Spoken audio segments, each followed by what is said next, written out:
Hello and welcome to Final Show Films. I'm the executive producer here, John Bates, and I've got a few pre-show notes for you. First of all, I'd like to thank our $25 tier supporters, Antitonic, Waterflame, Samantha Bates, and Maureen Montee, without whom we wouldn't be able to do much, especially not all the content that we put forward now. I also want to thank all the people that have joined on with us since the, I would say, successful experiment that was Midsummer Night's Dream. If you're interested in that, go check out our YouTube channel, where youtube.com/Sensaku, where we performed the world's first, as far as we're aware, live stream production of a community theater performance of A Midsummer Night's Dream. That sounds like a lot of qualifiers. It's more just because that's the way I talk. Please go enjoy them, give us feedback, let us know if you'd like to see more of that in the future. If you'd like to support us financially, you can do so on our Patreon page at patreon.com/fsfilms. You can also follow us on Twitter at Final Show Films, or follow me personally at John A. Bates for all future updates and live notifications for our live stream. In the meantime, sit back, relax, enjoy. And we're live. Hello, everyone, and welcome to Star Wars, where I really should turn that video preview off before I get really distracted by seeing myself slightly delayed. I'm professional. Legit. And we're going to quickly go around and introduce our characters. Jeremy. Hello, I'm Jeremy. I am playing Lux, the Zeltron spy, shadow sentinel person, forcey, force. Force. And I'm going to roll Destiny, and I got a dark side. Yay. William. Hi, I'm William, and I am playing the completely unrelated to anything about the Force. I don't care what your Force-sensitive droids have to say about it. Assassination droid, HK-53 Helix. And I am rolling my destiny. And you got two failures. Yeah. That was a dice. That happened. I got a dark side. And Kat. Oh man! All right, I am Kat. I am playing Powder, the medical droid with issues. Hey, look!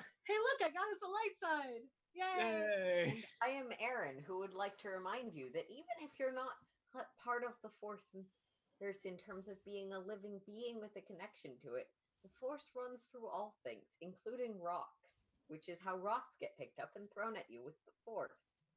You know they're not wrong. Of course I'm not. I am in charge of the rules of the universe. So true. It is convenient. Yeah. So, last time on Afterlight Sky is our... Oh, and we're missing John this week, who usually plays Ares Artinos, our Mandalorian mercenary soldier, who is going to be in a rage coma again this episode because I made up a funny excuse last week. Last time on Star Wars Afterlight Skies, the group arrived on an Iridonian colony, a world's tangential mining planet. That part isn't necessarily that important. And in pursuit of a vice admiral in the Imperial military by the name of fuck. Aki Taurus. Thank you. Remember your own antagonist's name, Aaron. By the name of Aki Taurus. We've all been there. The group started to scout out the world, gathered a bit of information. Lux negotiated with one of their ongoing contacts, the Shaper, for additional information and resources,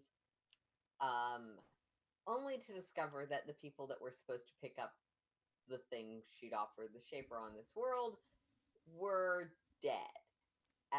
The Shaper was kind of somewhat apologetic and a lot not particularly bothered by the whole situation. And they did find out more information about Aki and, to some extent, Project Titania, which she seemed related to. They also, through a bit of reconnaissance from Helix, discovered that apparently there's something with eggs. No one has any eggs. There are no eggs. All of the eggs went to the egg collector. We are not selling eggs. We do not sell eggs here. Yeah. You don't know what that's about. But you know it's a thing. I believe last week you left off going, okay, what do we do now? I don't know about the rest of them, but I left off saying I buy a mining laser. Yeah. Also, that is important, maybe. Also, Helix bought a mining laser for additional accident potential for assassinations. Yep. Never know when a mining laser will come in handy. Why do I let you guys buy these things? Because I'm an assassination droid and it's awesome? Yeah, that is why.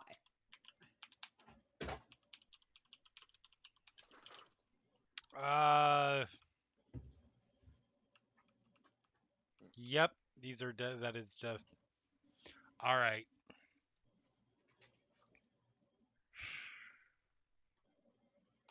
Query. So, next steps then?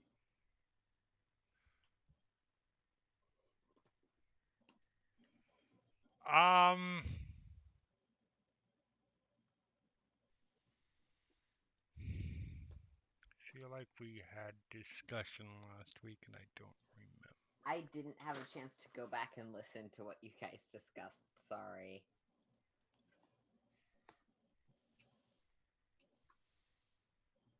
I remember there was a conversation about the eggs being confusing, and that's about all I was able to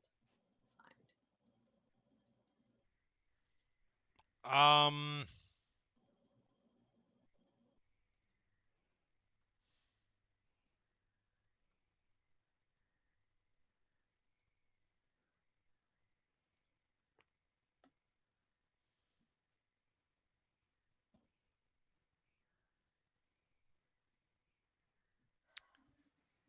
All right.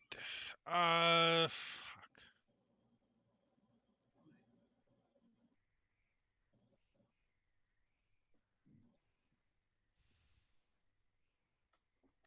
Sorry, 1 second. I'm having weird audio issues. Yeah. Everyone is really faint, even though the audio is at full blast. Interesting. Okay. Testing. That's me, personally. Okay. Yeah. Not the stream as a whole, just. Although. When I unplug my headphones, you're all full blast. It might be my headphones dying. The audio possible output capture is actually really Probably low my for headphones some dying. reason. Technical issues. Welcome to this game, as always. Welcome to the Final Show Films crew, where technical issues are abound. All right. If it suddenly got super loud for you viewers, then turn your volume down because I turned up the volume because for some reason the output, not my mic, but the audio output capture for everybody else was like way down compared to everybody else. So while that's being solved, just briefly recapping, even though I understand William is still having trouble hearing stuff. Sorry. Yeah, it was my headset dying. I just switched out for a pair of earbuds and everything's fine now. Okay. Well, just briefly recapping, this is a fairly small mining colony. There's only really one sort of town on the planet in addition to the actual area that's used for agriculture and mining. And there's a small, not exactly starport, but place to park your ships, which also has a few warehouses and some very limited shops around. You are currently in the parking lot area, right, where you also went to that warehouse to try and meet with the shape. this group. You found some sort of espionage information and dead people there.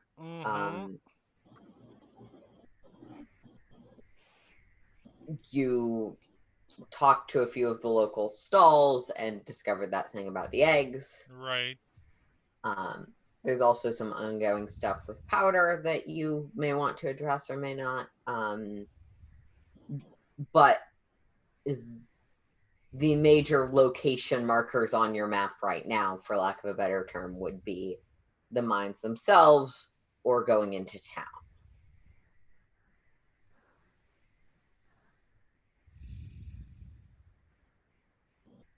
And there's no obvious, like, well, I guess we haven't necessarily looked, but actually I will. Is there any kind of physical readout of the town itself that I can see that might potentially? I realize that she does say she colors outside the lines, but something that might indicate where.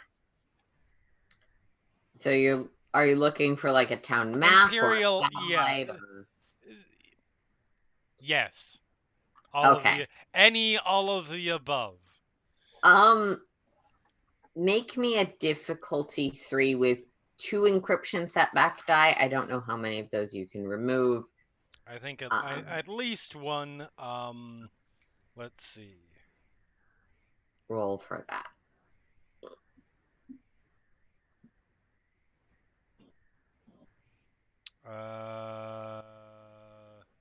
Yeah, one. So one setback, and sorry, what difficulty? Difficulty 3, with 2 setback, which you reduce by removed, whenever yes. you reduce it by. Yeah. This game gets really complicated at higher levels.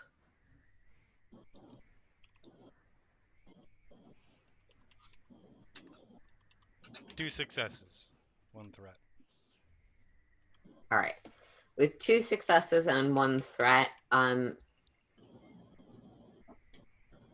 you don't necessarily find like this is a live feed from above or anything.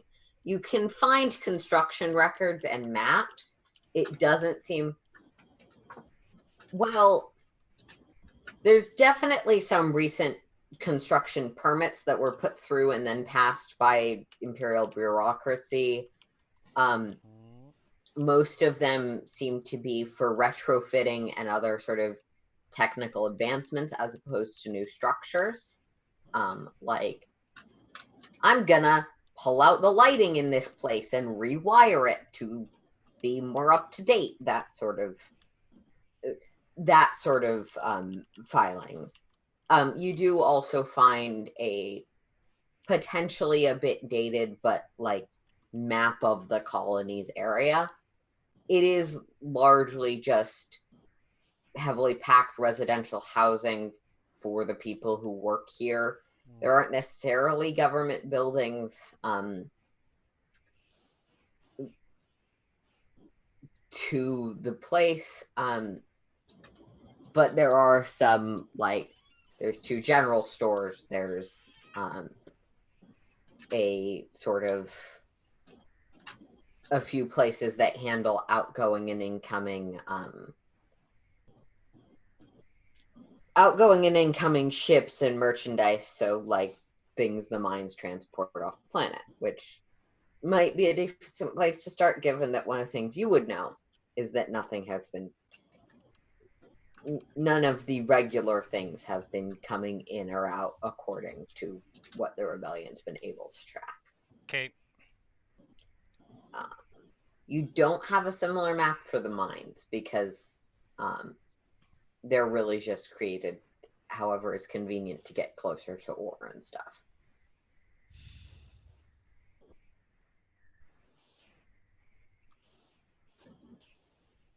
Suggestions? Anyone?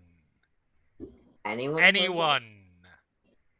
Anyone who would like, if you don't have any suggestions yourself, can make me a knowledge warfare roll. Well, first off, query. What is our ultimate goal on this planet? Are we aiming for the death of Aki Taurus, or are we simply aiming to disrupt Imperial operations? What difficulty on that warfare roll?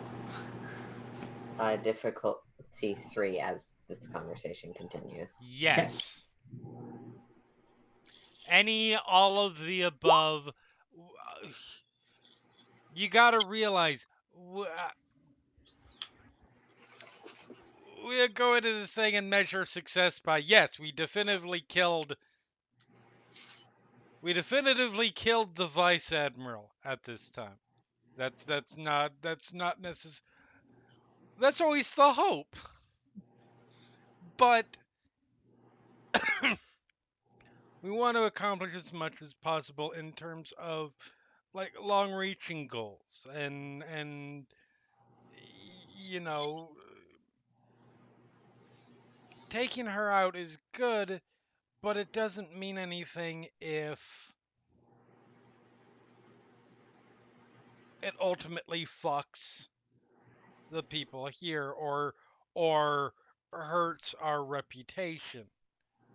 Line of reasoning. Could this planet potentially, if liberated from Imperial control, provide valuable ore to the Resistance? Conceivably. Continuation of line of reasoning. Perhaps then,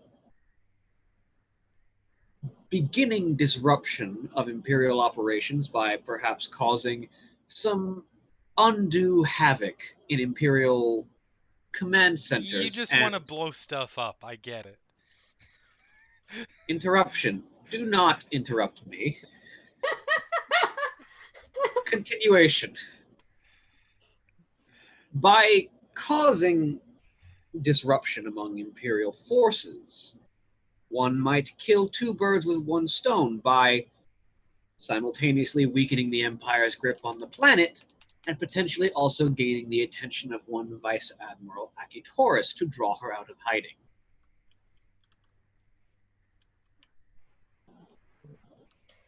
Powder with 1 success and 2 advantages. There are merits to various approaches and various routes, as you understand it. One thing that might stick out to you is that if you go to the mines first, it might be more likely you can speak to someone covertly or confidentially than in a populated town center.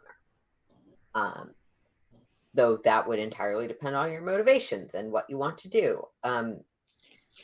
With 2 advantages, you're also pretty sure you guys, whatever you plan to do, need a little more information about what is going on here to successfully disrupt it. I mean, blowing things up always works, but knowing what to blow up works better. Yeah. Yeah, Powder will mention that the mines would be more covert. Well, hold on. So, in response, so the problem with that is that the problem with just causing general mayhem, causing chaos, is that currently we don't have the logistical. That's the kind of thing that starts a full rebellion on a planet. We don't have the sources, we don't have the logistics, and that's simply not what I do.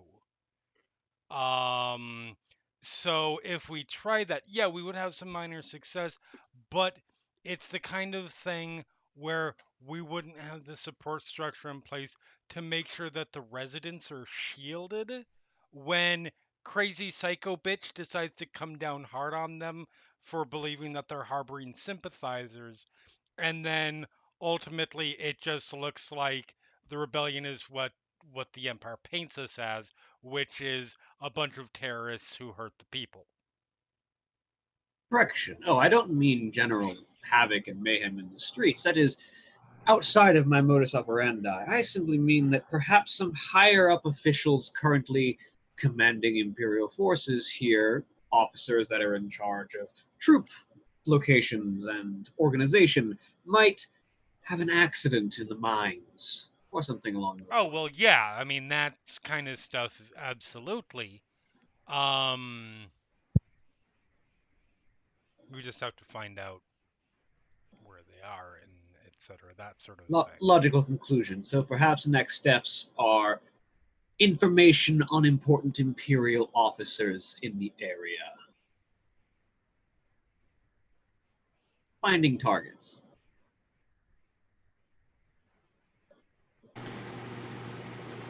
Helix, you are probably the best equipped to covertly obtain such information. Caveat. Perhaps in open public forums I might be, although should one enter a restricted area as a protocol droid, people tend to ask questions as to who owns the droid and who sent it here.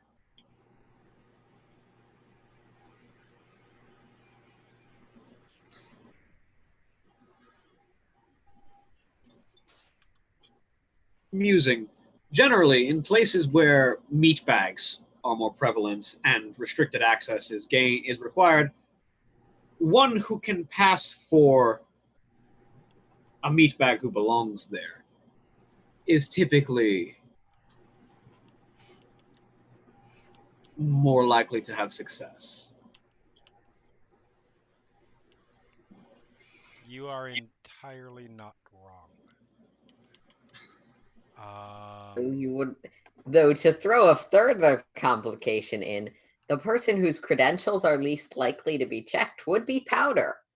Yeah, that's the problem. We don't have a meat bag who looks like they belong here because I am the only one besides Pouty Boy on this ship. You hear the sound of something breaking. It sounds like a bottle. That better not have been important.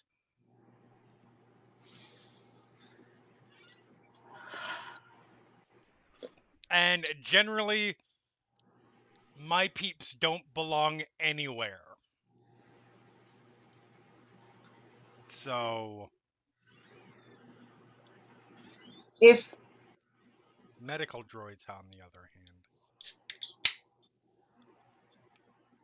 if the past has told us anything, it is that I am not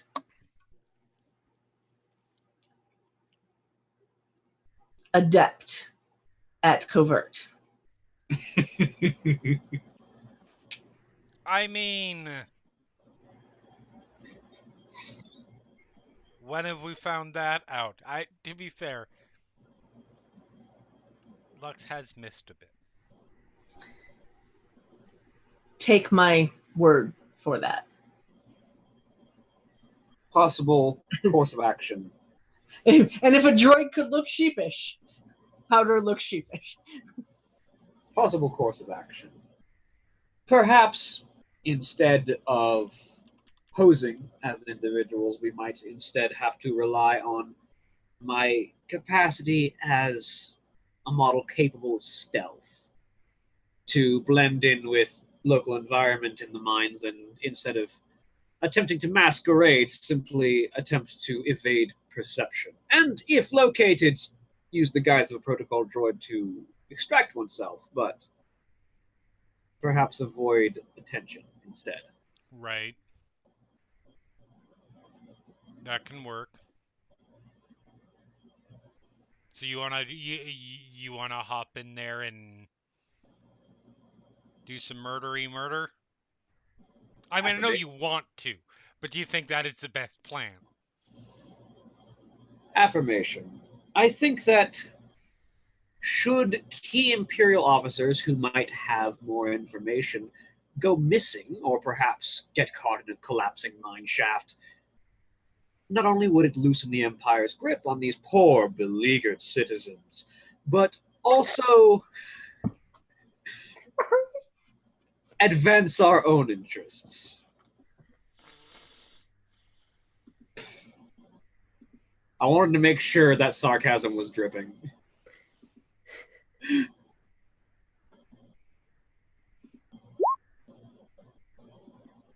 You're excellent at this, and I hate you.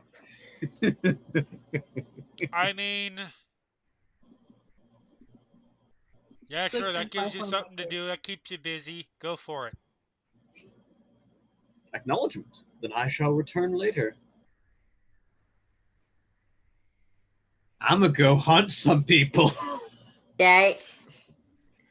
All right, we're gonna Look over at Powder. Once he looks gone, that's gonna go horribly wrong, isn't it? If Helix's past is any indication, it will go just as perfectly as it needs to. I didn't say that it wasn't gonna go our way. I said it was going to go horribly wrong, which will also happen to be our way. That is the way of the universe, it seems. Oh God. The way you just said that, I was half expecting you to turn into somebody. Powder's eyes will spin. Who? I don't know who babbles on incoherently about the state of the universe. Oh. Yeah. I understand. I hope he is okay. I'm fine. He definitely was alive when you last saw him.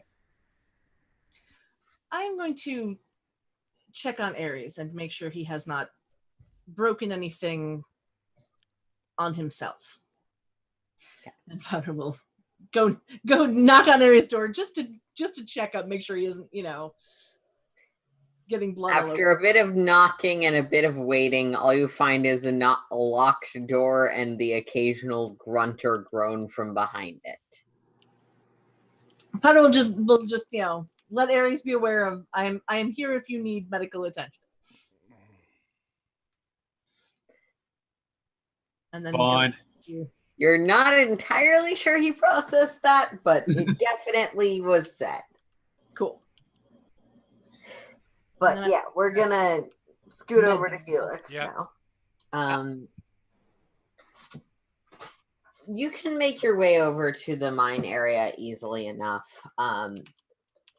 A lot of this pit planet while the planet is small, it's actually pretty sparsely populated outside of the areas that need people running them.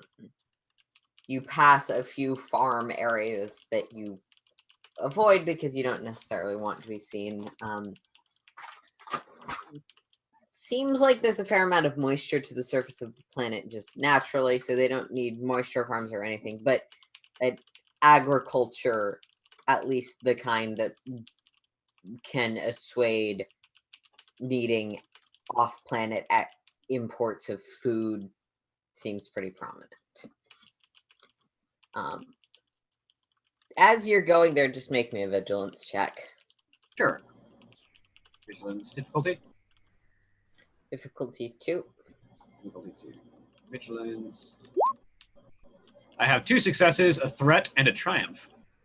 With 2 successes, a threat, and a triumph, you don't spot anyone, though you do spot one truck sort of headed a ways away from you, seemingly headed from the mine area to the city area. You also confirm that there are definitely Star Wars equivalent chickens here.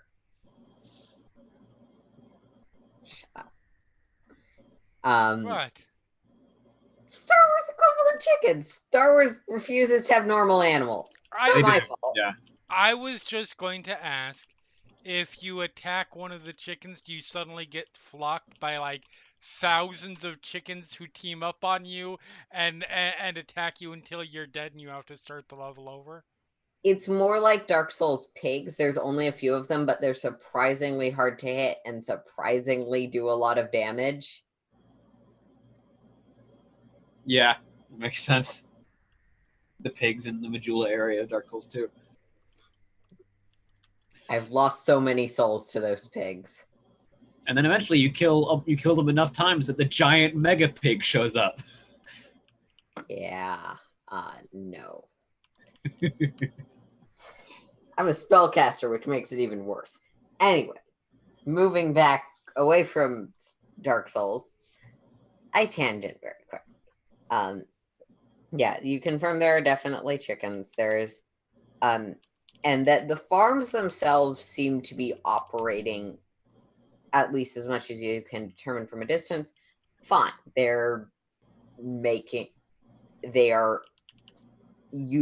going under regular production. Doesn't seem like they're having any sort of famine or forced extended production or minimal production. It seems like the farms are doing okay. Operating normally. But yeah, eventually you end up in sort of the general area outside of the mines. This is where the planet stops having sort of grassland and starts having far more hills, making it convenient for tunneling entrances. The most prominent entrance has sort of a railway to it that there's a few separate side entrances. Let me see if I can just give you guys enable fog of war. Okay.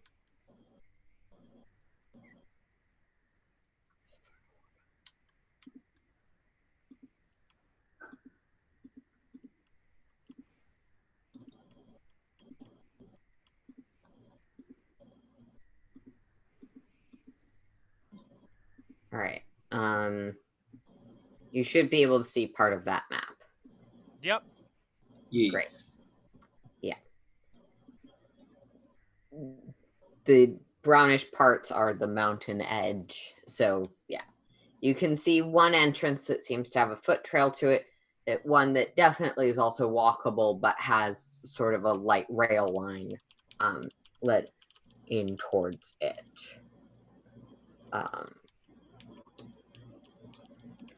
At this point, it's about the equivalent of 4 p.m. It doesn't seem like anyone's going in or out right now. Assuming they operate on standard hours, it would be the middle of a workday. Okay. So, in the mines, I'll be more likely to, like, going down the rail track, I'll be more likely to find standard workers, maybe an Imperial Overseer. Going down the walkway is likely the best way to get to operations, which means I'll probably actually find Imperial officers, but there'll be more eyes and more suspicion that way, most likely. Seems right. Let's start with the mines, if I can maybe find an Overseer who might know something important. Okay. Are you trying to sneak? Yes, I will stealth. Yeah. All right. Difficulty 2, as this will be a contested roll. Stealth. Don't fail me now. Didn't fail me. Yeah, that'll work. Do you, just to check, do you have anything in your skills that hampers people's ability to notice you or anything like that? That's a good question. Let me check my talents. Talents. During great lethal blows, dodge, precise aim, target. Stalker. Oh, I should add 1 boost die per rank of Stalker to all stealth and coordination checks. So I should add a boost die to that. 1 second. Yeah. Let me just roll a boost die by itself. Works for me. That's an extra. That's an extra advantage. Yep. 3 successes, 5 advantages is pretty good on your stealth roll. Heading inside the cave, you actually can hear fairly immediately. There's definitely the sounds of work coming further down into the mines. It doesn't seem like this front area sees a lot of that sort of functional use. Wait, why is that doing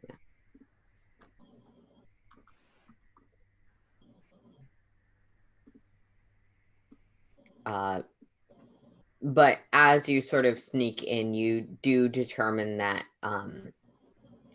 the rail splits into essentially 3 routes up ahead. You can hear some sound of work, which sounds like mining equipment, some voices from roughly this direction. Okay. Though all 3 routes have rail lines along them. And it seems like there are other side paths sort of here and here. I'm not sure how visible those are to you. Yeah, I saw a little bit. Cool. Let's avoid dense population for now and head down the one that's furthest to the left. Okay.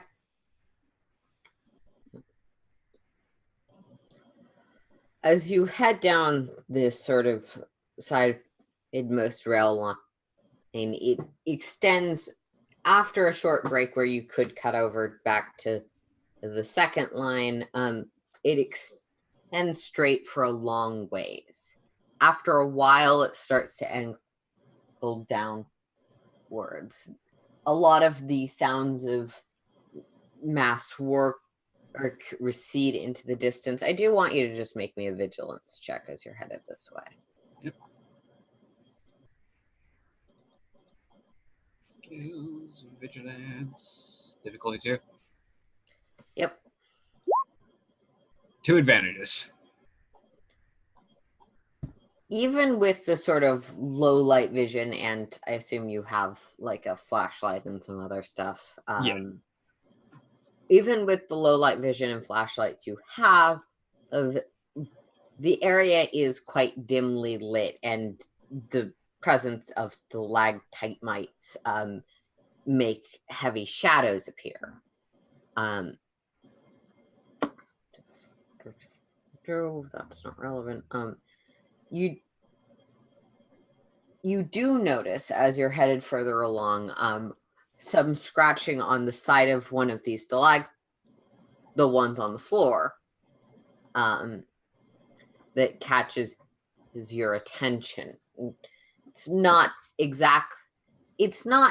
well rendered, but you do recognize, given your affiliation with Crossroads and stuff like that, at the rough phoenix symbol generally used by the rebellion to mark, we like it, we're here, us. Anything. Yeah. Generally, they kind of like marking their territory. We're here, we're rebelli, deal with it. Yep, essentially. I forgot to add my extra vigilance and perception from my improved optics. Oh well. Sorry about that. No, I'll mark it down for later rolls. Cool. I have an extra +1 to my vigilance and perception because of my improved optics.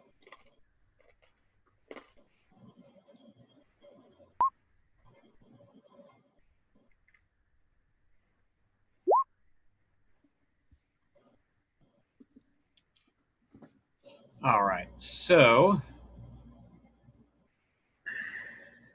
this area seems actually that rebellion symbol is useful. Is that goes down like a side passage? You said. It's marked on one of the apparently they're stalagmites. Yes, they're. Yes. The thing to remember is stalagmites might be stalactites if they could hold on tighter. See, I hear all of these mnemonics and all of them say to me, but if you reverse that, it doesn't make any less sense. See, that's why I say for the easiest way is if you know how to spell it, because stalactites has a C in it, so C for ceiling, and stalagmites have a G in it for G for ground. But that's really hard to remember if you don't know how to spell them.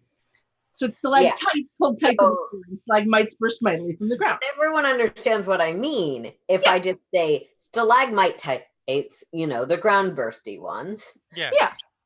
Totally works. Stalagmite. Stalagmites. I like it. Stalagmite.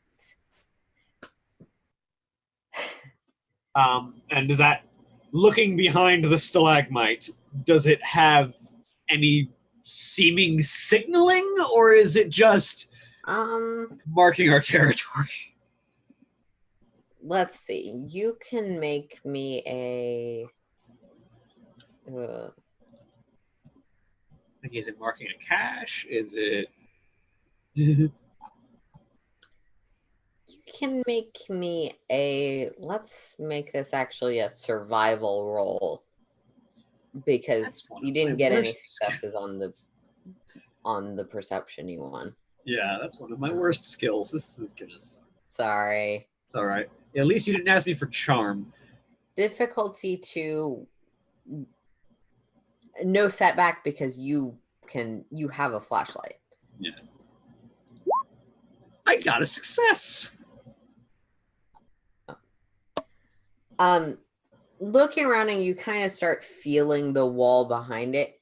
It definitely feels like this part of the wall is, if not hollow, metallic. There's something here. With one success, you have no idea how to activate it or get through, or even how old it is. But there's definitely part of the wall behind this little scroll is artificial in some way.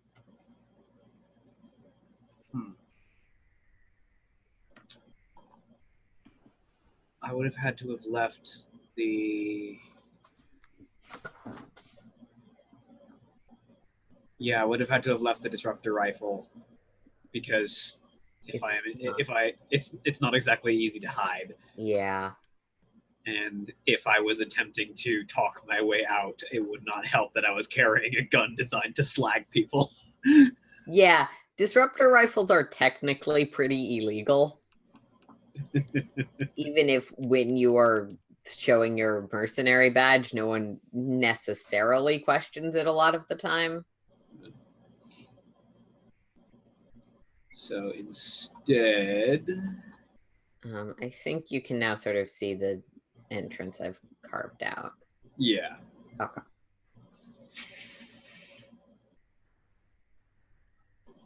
Relevant note.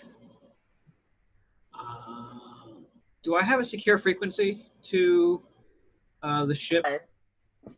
Yeah. You guys, if you don't have internal comms, you're saying it aloud. And if they're somewhere, they are hearing it aloud, but the frequency itself is secure. Yeah, I have a comm link built in, so theoretically I should be able to send signal without actually speaking. Mm-hmm. Because droids are useful because you can build things into them. Yep.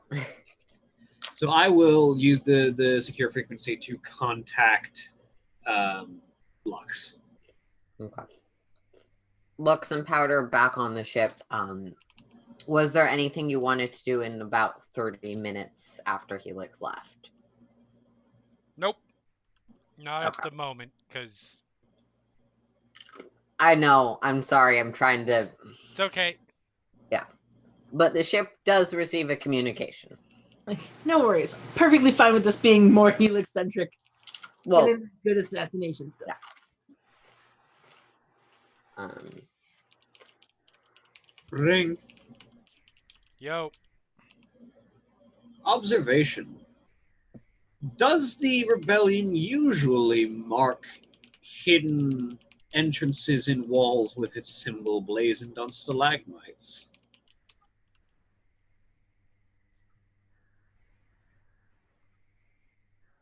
Best of my knowledge.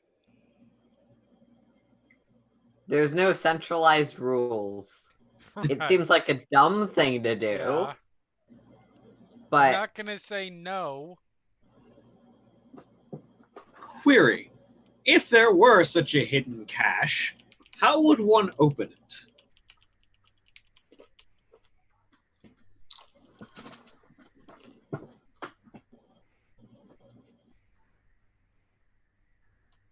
However, the person who closed it intended it to be open. Analysis. I have found such a cache within one of these mine shafts, which speaks to one of two possibilities. Either the Empire has, well, correction, either the Rebellion has decided to make some secret locations within these mines to help out the miners, or your General Akitoris is thinking quite far ahead and leaving false caches to lure any Rebellion sympathizers to potentially get them killed by whatever traps lie inside. Sorry, what was the first possibility? Because the second possibility is like, yeah, that makes sense. The first possibility was that perhaps the Rebellion had decided to lay caches to assist the miners. I mean, that is conceivable. You gotta realize, if somebody did something, it doesn't necessarily mean the rebellion did.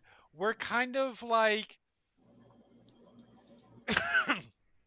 there is definitely a central organized activity and coordination, but there's also a lot of how best to explain it? Occupy empire-ness to the whole thing.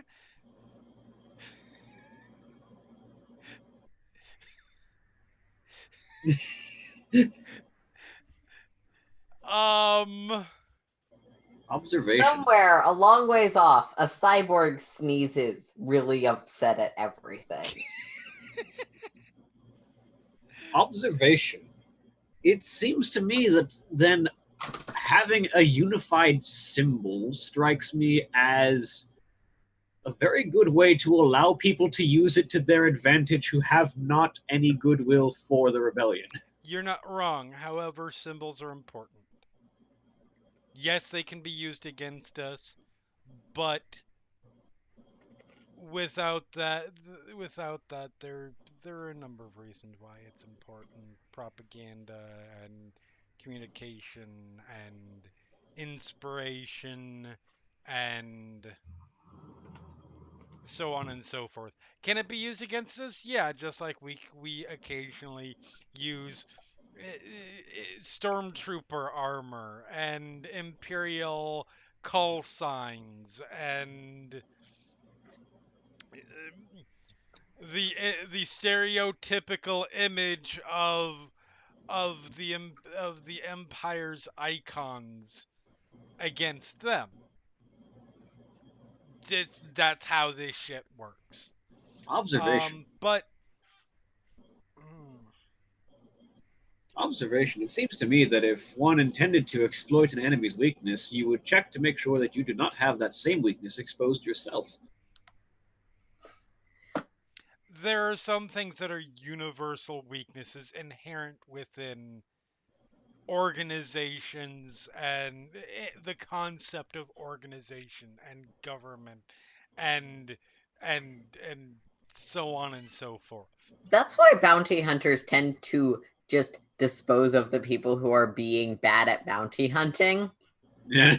Yeah. Because the professional reputation suffers.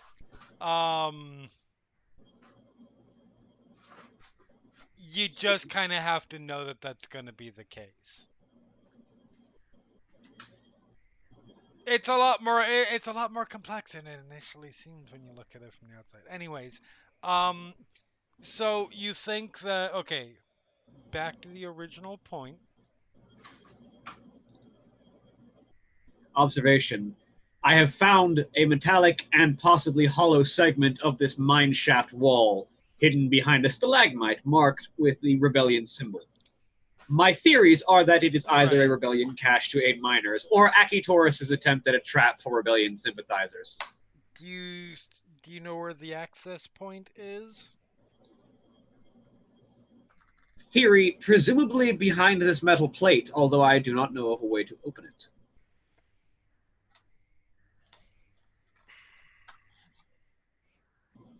Other than plasma torch, obviously.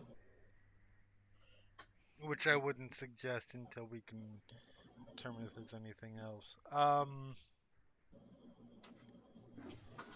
I tell you what, I'm on my way. Okay. Direction. It is immediately within the mine before I have encountered any potential meat bags. Oh yeah, no, I've already locked on to where your coordinates are. I assume that's the thing I can do Yep. because I assume that like any good paranoid hacker, I am tracking everyone associated with me that I can. Mhm. Hey, look, there's a communication code coming in. Where is it? So yeah. Triangulate that shit. Yep. Mostly works on planet because triangulating in space is harder. Yep. So Helix will mark the location and sort of run a scouting ring, not going too far away from it, but trying to see what's in the area while remaining hidden. All right. Heading further down this particular shaft, you'll eventually find that about like 80 feet from where you currently are, further down this shaft, the path splits in two directions, neither of which has continuing mine rails. Okay. Heading back up, understanding that the map is sort of truncated distances a bit, Yeah. you can, until that point, it is sort of a straightaway. As you're sort of sneaking through there, obviously when you get closer, you can hear people, but it doesn't seem like this is currently being used or traversed. So the mine rail ends at that split. Yeah, the mine rail ends at that split. So presumably this is the end of the use of that rail and they've moved on to more important things. Mm-hmm. So this shaft will be relatively unused. At this point, yeah, that seems to be the case. All right. Yeah, go on. So, was Powder going to come? Like, you presumably heard this conversation. Powder will only come if Lux asks them to come. Otherwise, they'll stay on the ship and not. Because, because at this point, it seems like it's something that I'm not stealthy. If you think that there will be trouble and you might need medical attention, then I will come along. But I legitimately hadn't thought of that. But that said, you're coming. Okay. All right.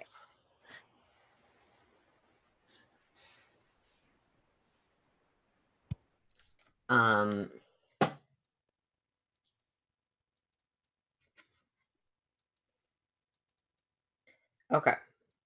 So the two of you eventually make it to the mine area. I don't think I need to repeat that there's an outside and then there's some entrances. Lux, you know where Helix is, and he gave you some general directions of which of the routes to take. So I'm just going to have you both make me stealth rolls, difficulty of 2, as these are technically opposed. And let me know if there's any additional things you get for stealth. You get a boost die for being a stalker.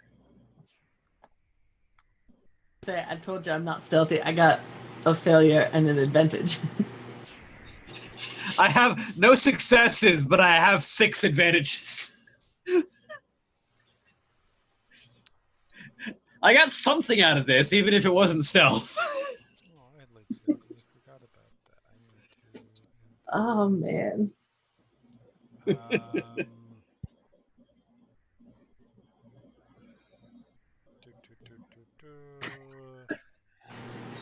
I just like Powder gets a failure, like bang into the wall, and just kind of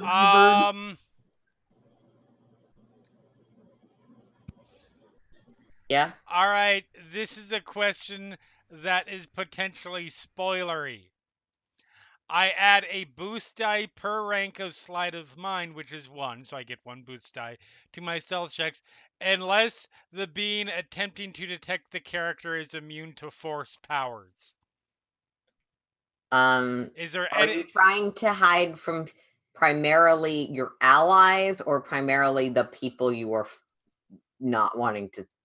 The people I'd assume you're hiding from. The people the that other I'm miners. trying to hide from. I'm not trying to hide from Powder, and yeah. Okay.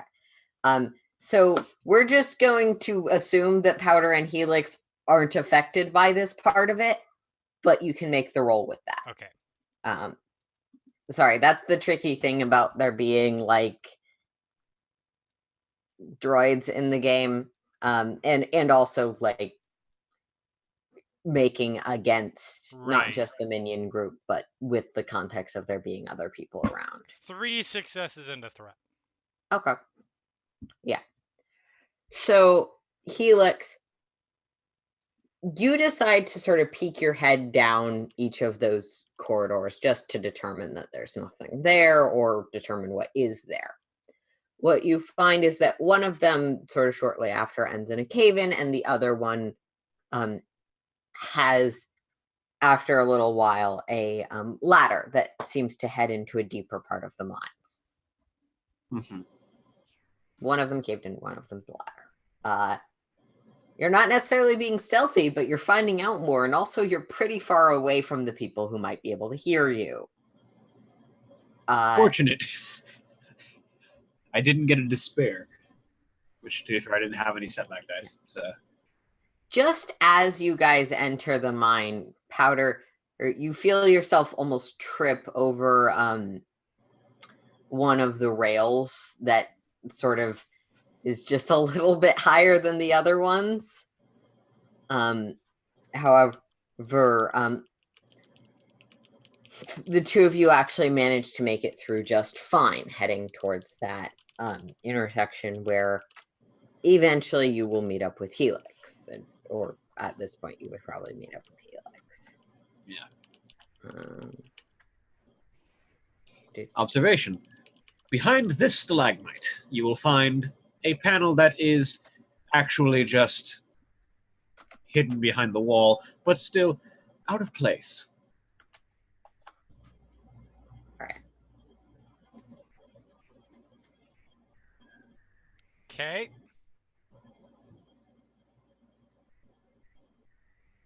Wow, I wasted some good rolls testing stuff out.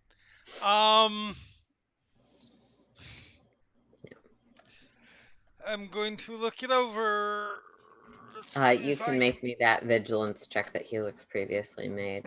Can I use the vigilance? No, I'm kidding.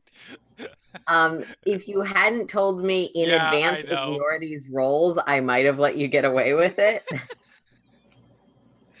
Sorry. Okay. I mean, that's still good. Yeah, that's good. With 2 successes and having it already having been pointed out to you, you see the slight sort of scratching to the side of the pillar. You also definitely notice that part of the wall is slightly metallic. And Powder, are you making a vigilance roll? Sorry, yes, I forgot to. I thought I clicked the thing and then it didn't click. So, yeah, 2 failures. It's pretty dark in here, Powder. Yeah. The dice don't like me. It's okay. The dice hate us all. It's okay. They certainly hate me with like four failures on that check to notice you guys coming in. Yeah. Nice. 2 advantages, but 4 failures. Yeah. So. Right.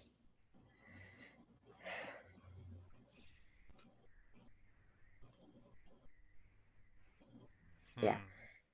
You definitely notice that part of the wall is metallic. You're also fairly certain that there is a card reader to a slight pit of the wall. You obviously don't have a key card that would fit it, but That's okay. That is an input port. Yeah. There is an input port. I could potentially hack this shit.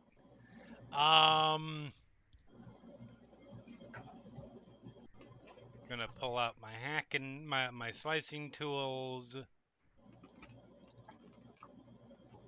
which are very generic, but I assume includes things like ability to access card slots. I would assume. And I'm going to try to gain entry. Okay. Make me a. Sorry, I actually have this one written out. So,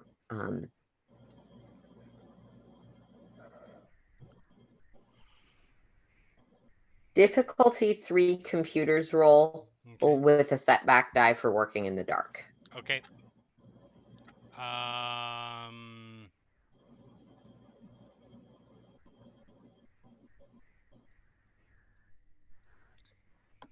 Would bypass security remove that setback die?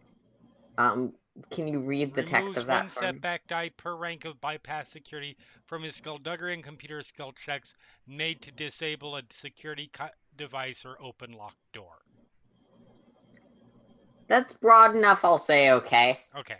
I just wasn't sure if it Yeah. counted because it was obviously intelligent and slicey based, but this is about darkness. Yeah, I'll say sure because you're not. This is fairly routine for you, relatively, but it is definitely on that edge of. The setback die is there because it's dark. And you said difficulty 3. I will go ahead and spend our 1 light side point.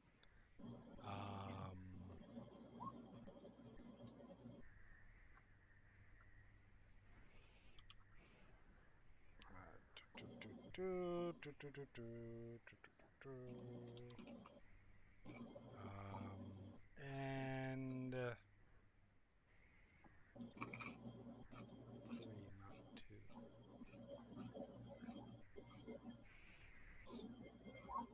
2 successes and 2 threats. All right.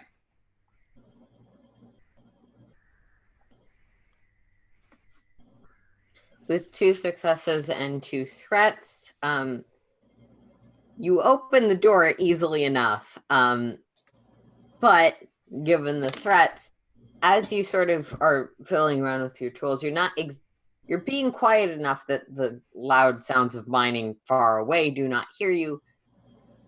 But as the door slides open, there's a blaster bolt that goes completely wide, but right past your head.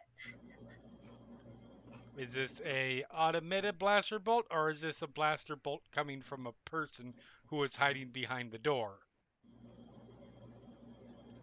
As the 3 of you peer in, because this interior space is lit, it does not seem to be automated. You can't necessarily see who's shooting. There are some crates piled up about halfway through the room, and someone seems to be aiming around them.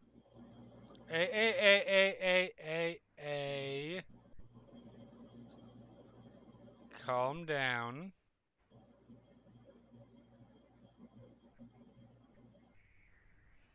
I put hands out. Yep. I will charm, and I will. It's best not to try to use influence because that does. I tend to do influence more in different directions.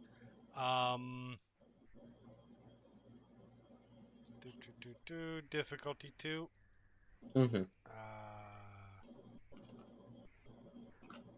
2 successes and like all the advantages. Yeah. All right. Easy. You don't look like the other ones. Who are you? The other ones what? The other newcomers. You wouldn't happen to be talking about a crazy bitch, would you?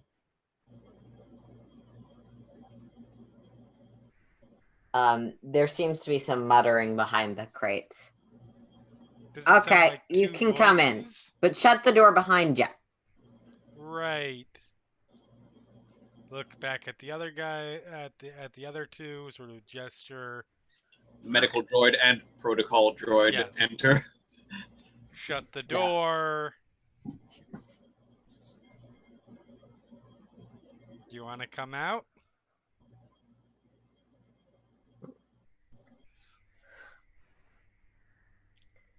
There seems to be a moment of consideration before, from behind the crates, about 3 people come out.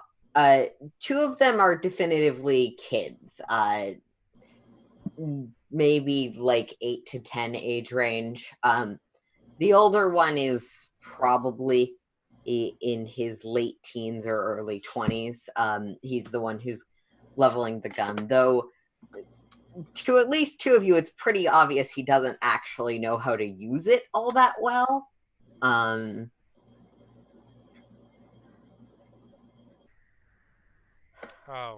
fuck me. Really?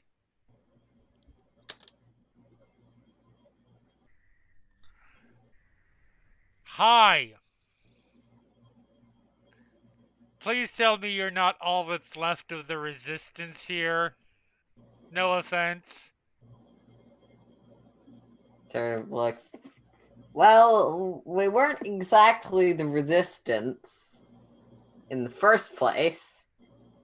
That's actually, for some reason, encouraging to me.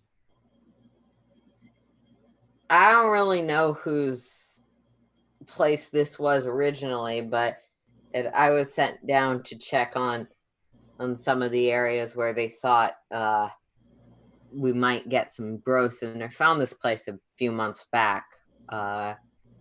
Then when things got bad, well,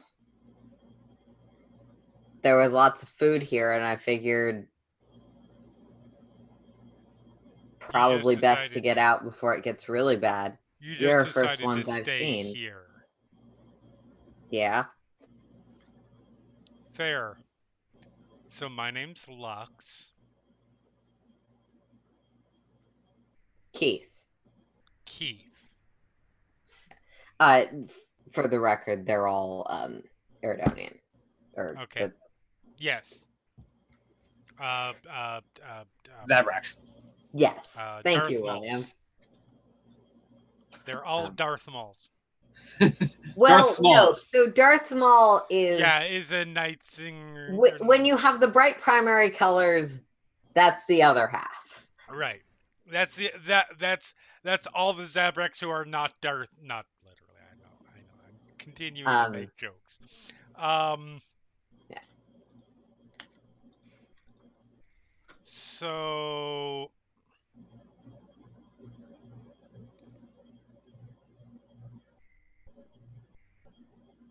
when you say,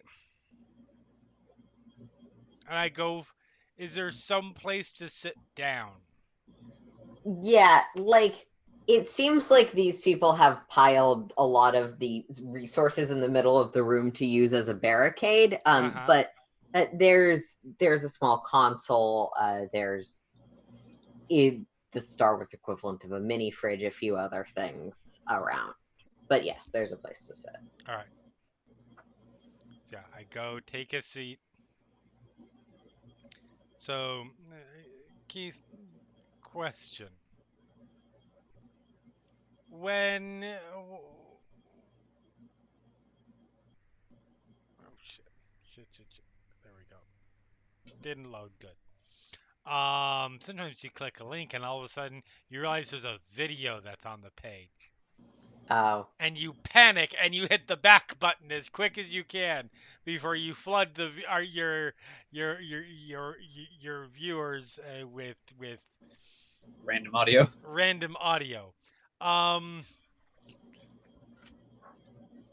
When you say the bad things started happening, how do you mean?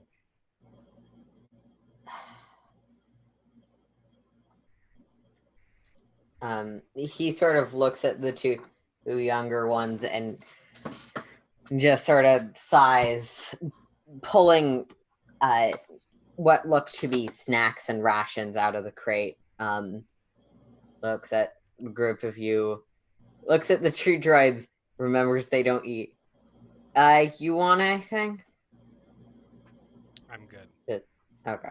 Thank so you. he'll give the two kids snacks. A few months back, Imperials showed up. They traced out the debt collectors and the guys who were running the place, and it was fine for a little bit. Better than those other ones, I guess. But then stuff started getting weird. There started to be shipments, and it's less of the people we knew were handling deliveries. And then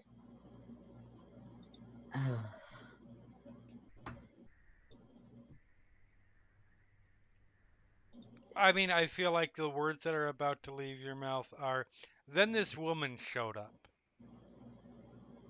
well, Or was she here the whole time? she was already here. She Okay. was doing tours and stuff, and I don't know. Wait, tours? Yeah, going around town square, talking to people, shaking hands, whatever. Seemed nice enough. Making public appearances. Okay. Sorry, I heard tours and I thought I thought all of a sudden she became an expert in this place's local history and started doing like, and this is where He seems to have no idea what you're talking about. oh my God, Yeah, I lost all my okay. people. Guided to Yeah. never mind. Then So yeah. So things got weird. One day, just totally out of the blue. Don't know what caused it. I don't know anyone who knew anything about what might have set it off. The troopers folks were knocking on doors, demanding everybody's eggs, and then just shaking down anyone who wouldn't give them. wait. This eggs thing wasn't a code for something? This is actually about fucking eggs. I don't know about no code, ma'am.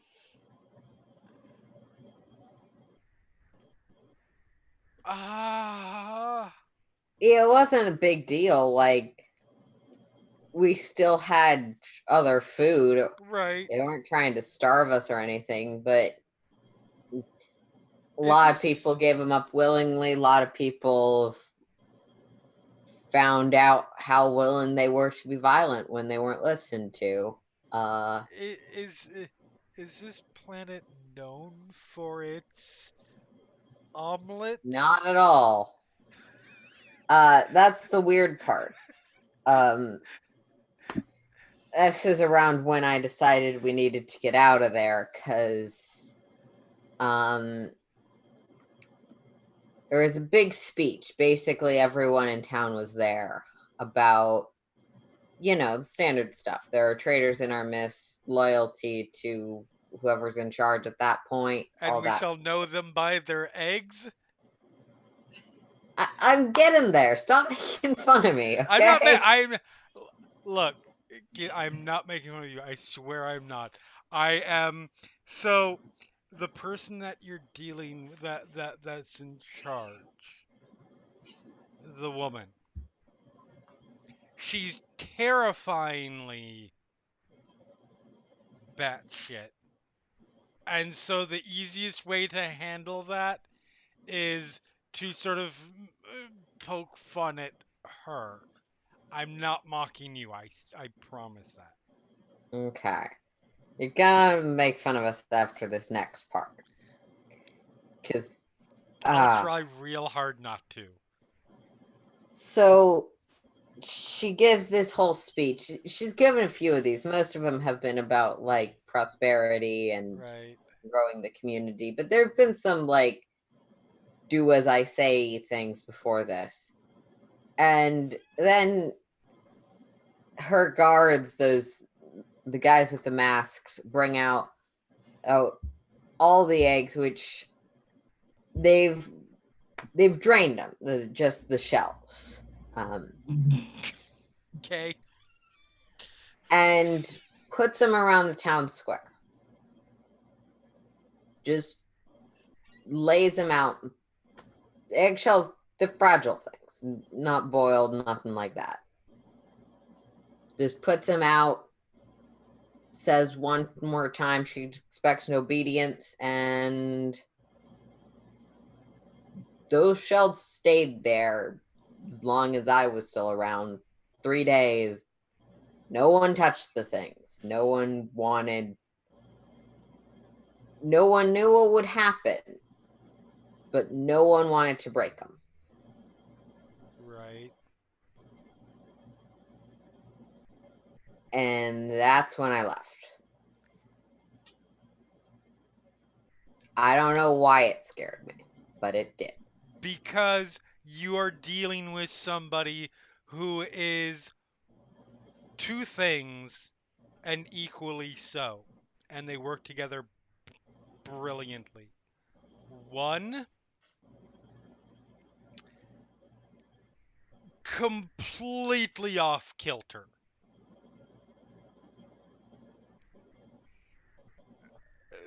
That that person, she is, to say she colors outside the lines indicates that she understands what lines are. So it's an understatement. But also, two, is very, very good at knowing how to work people. And being self aware enough to know that her tactics, while they are legitimately nuts and have no real basis in reality sometimes,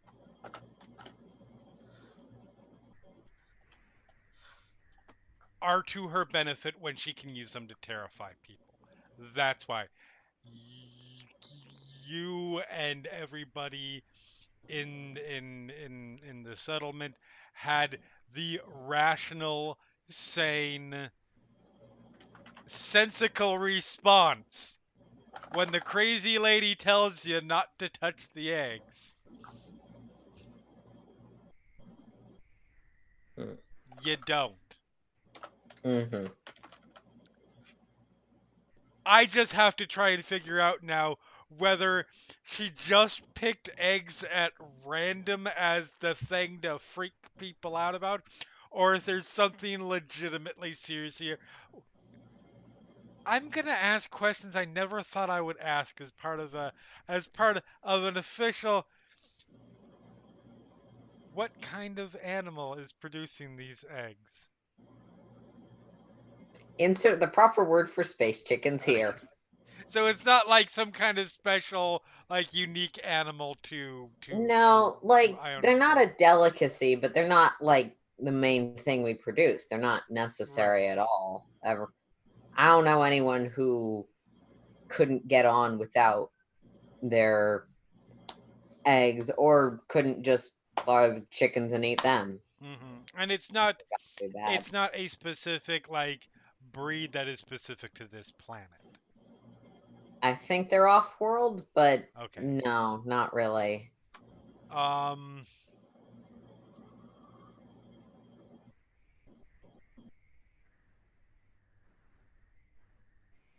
You was there can make something that me set a knowledge warfare check, I like guess.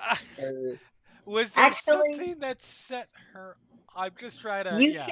can make me a cool roll with one setback die because you're trying to interpret someone who is not particularly sane. Right. Um Also, I'm putting the name in chat for posterity's Yes, sake. keep. Diff 2? Yep.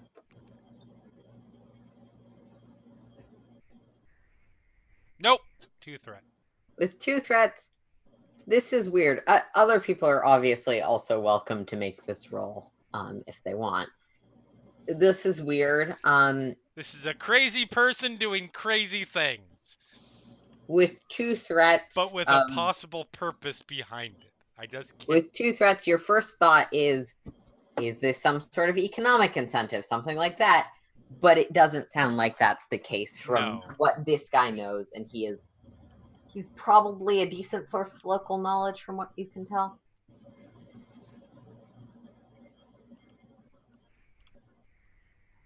Query. So everyone is afraid of walking on eggshells. You're not wrong. I mean, if you put it that way, yeah. Recorded laughter.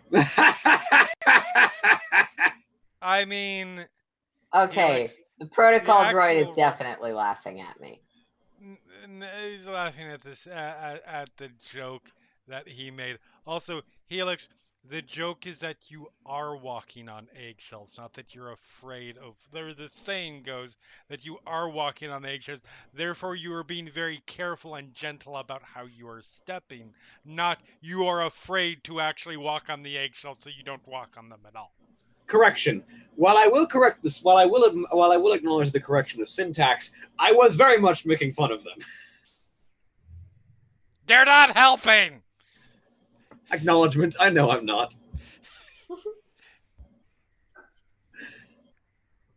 The protocol droid is being Helix. Don't worry about him. So, I mean, this egg thing is important. I know it is, and those are words I never thought I'd say. But... Do I know if it's possible to turn eggshells into thermal detonators? Make me a knowledge warfare or mechanics roll, your choice. Difficulty, I'm gonna say this is 3 because this is probably not something that has come up before. It might now, though. Now I have the idea. So, the other thing is you definitely could ask your mechanic. She would know. If I don't get any successes, I will ask my mechanic. I mean, I feel like you don't necessarily turn the eggshells into the detonator. You just make tiny, low-level, like smaller explosive thermal detonators, and you make them oval and paint them white. So yeah, with nothing in my database, I turn to Lux. Query. Is it possible to turn eggshells into thermal detonators or similar explosive payloads? I am not sure mechanic. Same roll for you and/or powder if you would like to make it. I am not sure mechanic. I have 0 points in mechanics. I have 4 ranks in mechanics. Yeah. Powder, Yeah, so you can absolutely make the roll if you choose. I turn to the group. Yeah. Yeah.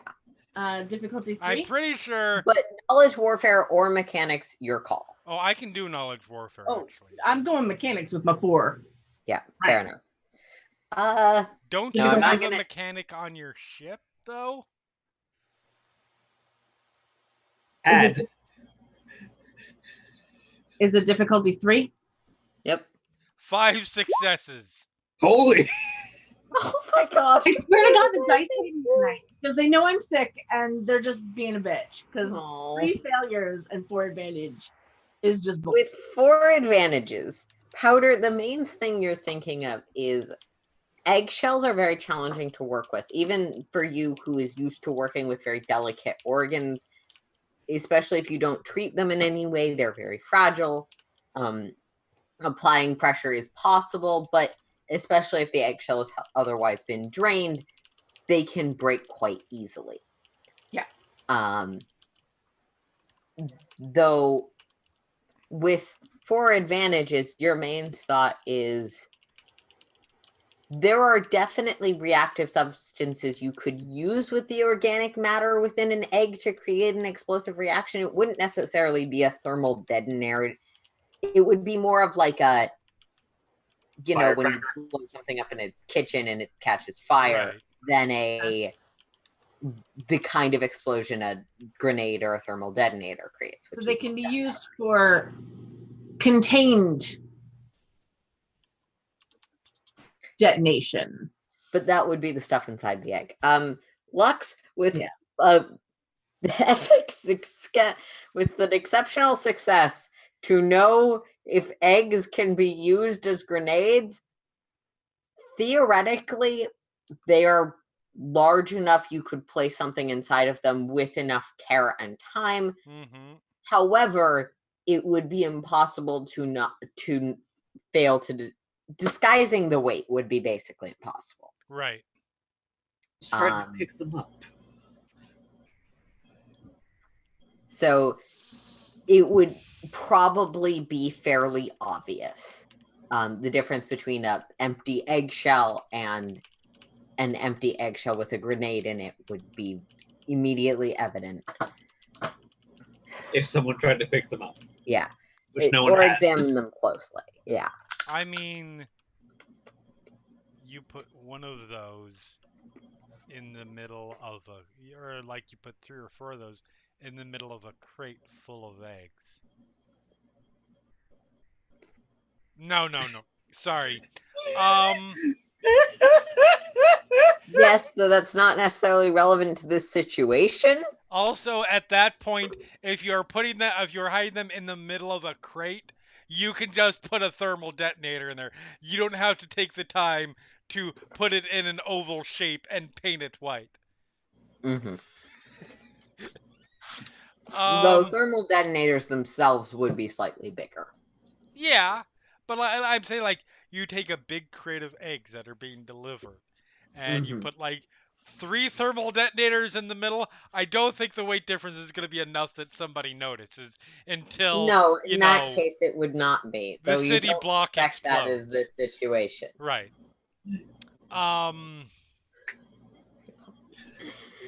You guys are gonna explode someone's eggs at some point, aren't you? I want to hear Lux's response to this. Yeah. Hey Lex, you know the old saying about among bounty hunters about using a thermal detonator to blow up to blow up a fly. This is almost literally the reason that kind of thing was made. Or that kind of saying was made. Conclusion. So you're saying they could be. Yes. They could be. Query. Does filling eggs with explosives and placing them in the middle of a town square with the threat that no one should touch them seem like something Aki Taurus would do? You can make me another cool roll. Yes. I mean, I'll make a cool roll, but I feel like the answer is yes. Yeah, difficulty 2 with 1 setback die if you want to make the roll. I'm gonna flip a dark side point because why the hell not?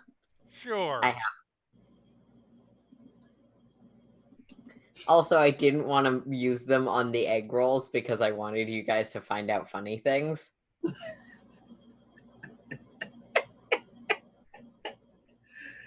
Oh my god!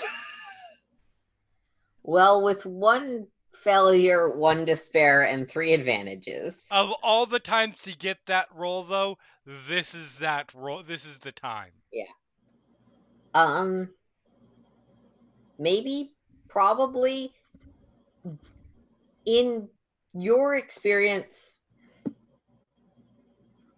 she has strapped detonators to weirder places. That's the only thing you can think of at this moment. Okay, so going along, that does not change my answer at all. Yes. Yeah. It is definitely a thing that could be. Doesn't mean it is, but that is definitely a thing that she would do if the mood struck her. That said, it would also be the thing for her to do to literally just put eggshells just to prove a point. Query, would you like to examine eggshells while I search further in this mine, or would you like to accompany?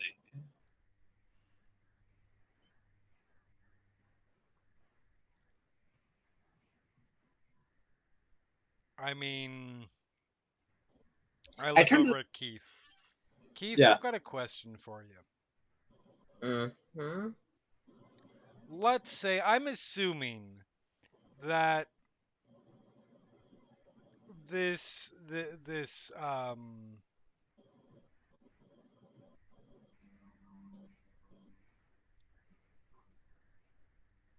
yeah, I was trying to think of a pun just to piss you off, and I can't think of a good one, so I'm just gonna Um, say, I'm proud of you.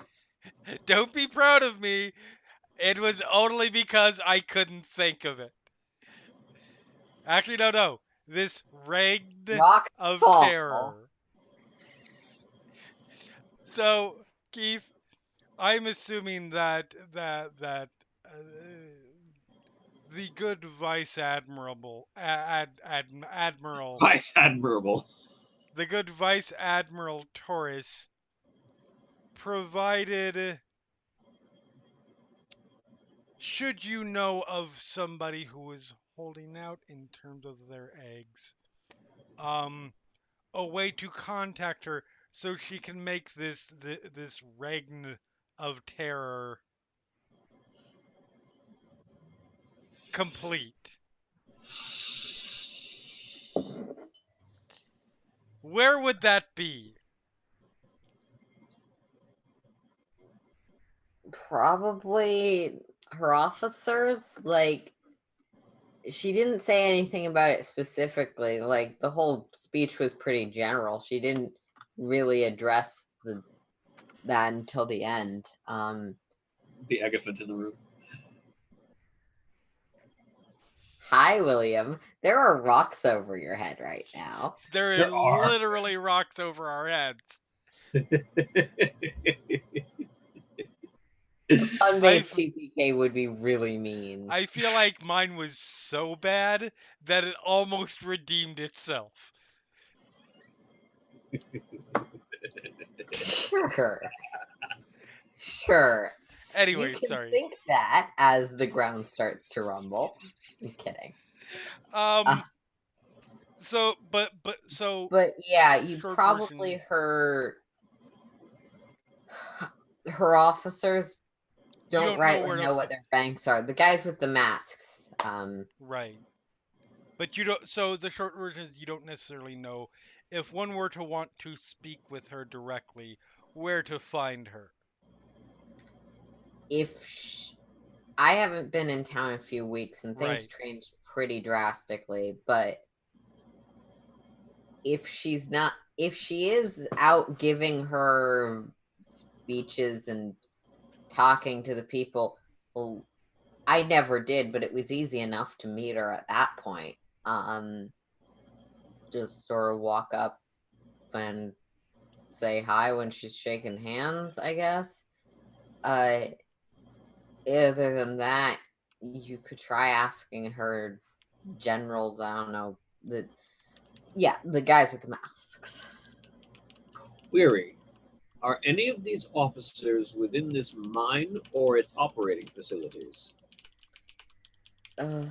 I think that those are just troops, but yeah, if you had sort of, and he'll describe that sort of third rail line helix and that everyone saw before. If you head down that way to where the active work's going on, I think you'd meet some troops, but we've been locked in here a while. This part of the cave isn't useful for much, so no one comes by here. Okay. I look over things. Do you want to see what you can find in here? I will do a little bit of sneakity sneaking above ground. Acknowledgement. I'll see if I can find something or someone of use in the caves if you would like to go inspect the town. Yeah, sounds like a plan. Powder thoughts.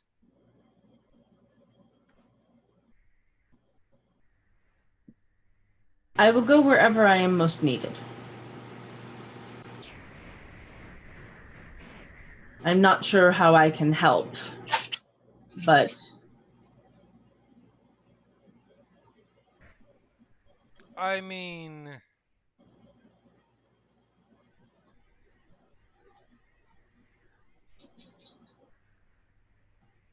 stay here for now. See if these three need anything. Anything. Maybe talk to them a little bit. The best I. understood. Yep. All right.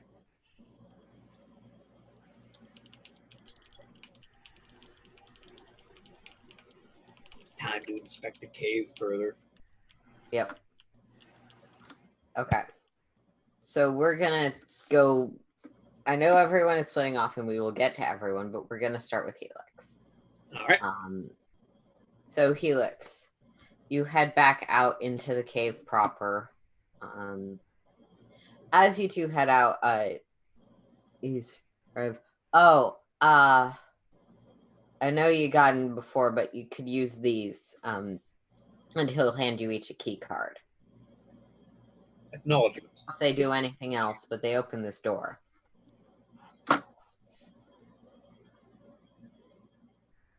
Acknowledgement. It is appreciated. Yeah. And so you have further down this particular shaft, which would lead to that ladder downwards that you saw earlier. Though this part has been mentioned to be not super useful by someone local. So yeah, depends on what you want. Or you could head back and head down either the central shaft or the one off to the side where you know there's active work going on. I'd like to take a quick look down the ladder just to see what's down there. And if there's nothing immediately catching my attention, I will head for the active work zone. All right. As you descend the ladder, just make me a vigilance check. Vigilance. Difficulty 2. Mm-hmm. 6 successes. So you know that you play Dark Souls and stuff. I hear the boss breathing. You definitely hear. It doesn't sound particularly humanoid, but a dum, dum, dum sound coming from somewhere off in this basically pitch black area. Typically speaking, these are Titanite demons, so I'm going to climb back up. Yeah, you get that general sensation. So I am not equipped to fight something 3 times my size. No. Yeah. Especially if it gets the drop on me. It's also, even if you have a built-in flashlight, it's hard to fight and use a flashlight. No, I have scanner goggles built in. Right. Yes, you have dark vision. I forgot about that. Yeah. But you wouldn't have seen it anyways. So yeah, that's what's down that way. Let's not go that way. So let's go look at the active work zone. Okay. If you're headed that way, I do want a stealth check, difficulty 2, and we'll see if my useless pile of minions can roll anything. I will flip that dark side point back. Cool. As soon as I can find the dark side, the destiny pool, which has decided to minimize itself. Brr. Character sheet. Why you do this? Because roll 20. At least it's working today. That's an improvement. God damn it. I hate that you can't have more than one roll 20 thing open at once and then reload, because then it opens the second roll 20 instead.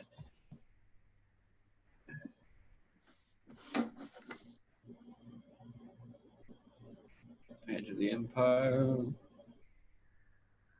Helix. Character sheet. There's the destiny pool. Use light side. And let's upgrade that stealth roll with an extra boost die for being a stalker. 4 successes, 3 advantages, and a triumph. Yeah, they can't roll that well, so you're good. I am the knight. Batman is not that stealthy. He can be. Sometimes. He's a burly dude who may wear dark colors, but later. He mostly does the, well, you're not looking, I disappear part of it. All right, so I head down there, basically camouflaging myself to the dark wall by being a dark-colored droid. Yep. You head down the third mine shaft, which we're just gonna reveal this entire swath of area for my convenience, and so I don't have to keep using the. Yeah. So you head down the shaft, and the sounds of construction and continue to mount. It sounds like there's several mining lasers. There's probably more standard tools like pickaxes and thudding. There's also a general hum of conversation, though from this distance it's hard to make out any particular voices. As you sneak closer, no one notices you, so you go down to there. As you sneak closer, the sounds become more clear. It sounds like there's some general chatter as you scoot around a group that seems to be taking a lunch break around that spot. Okay.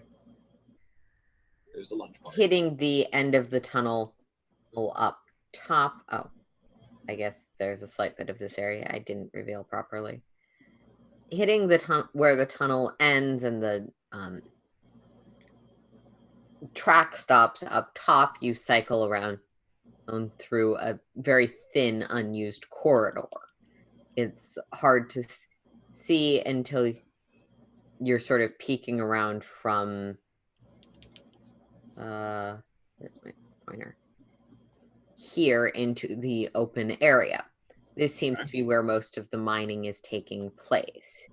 You can see one person in a stormtrooper outfit just sitting towards the back wall, or standing towards the back wall. Seems to have a blaster, but it's holstered. And about 5 or 10 guys.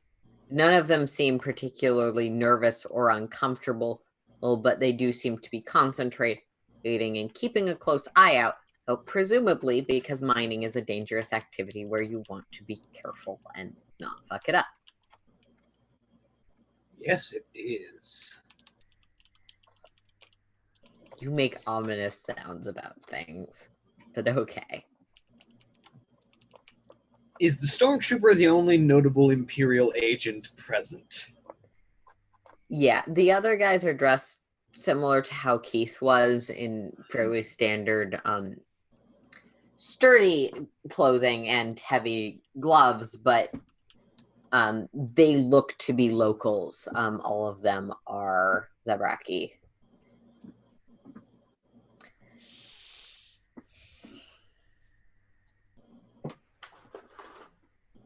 And there's about 4 of them, an additional 2 that you previously saw having lunch over in that area. I put a green square on.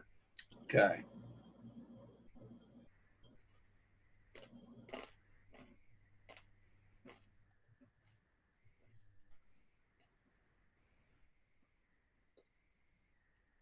Is it worth it to kill the random Imperial soldier?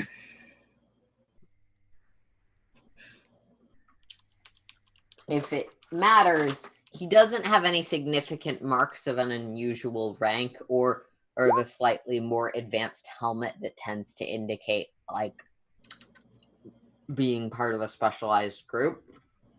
But the thing that he would have is local frequencies on his comlink. Yes, absolutely. That's worth getting access to. But I can't crush him under rocks or I might damage the comlink. So the mining laser kill is going to have to wait. Yeah.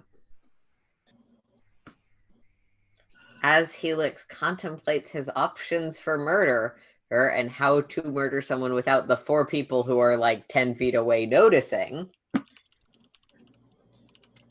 Or killing them too. One or the other. Powder, we're going to switch back to you for a minute.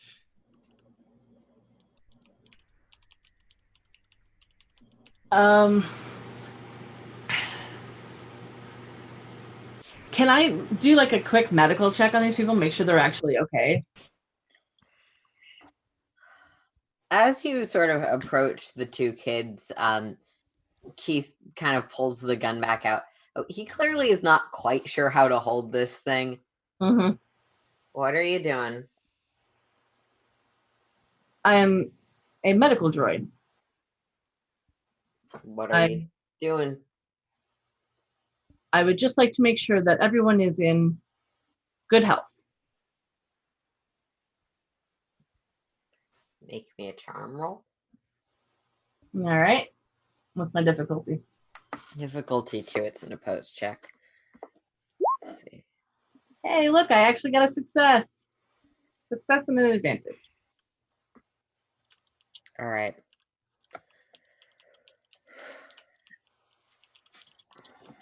He sort of looks nervous, but he'll lean down to the one who seems slightly older, the girl, and anything starts to hurt you, come right back to me. I'll make sure it's okay. Won't let them do anything bad. And she sort of nods and heads over. She seems really somewhat curious as she kind of looks up at you. Are you as heavy as metal? Yes. How do you move if you're heavy? I have servos.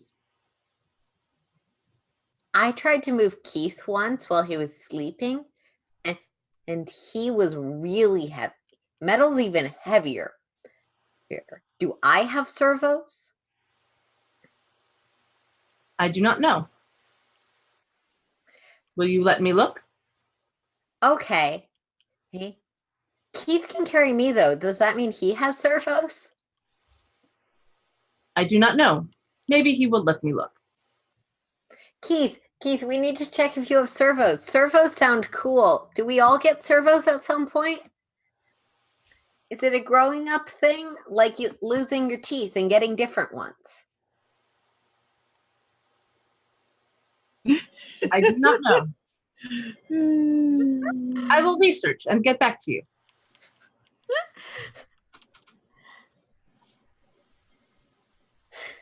Yeah.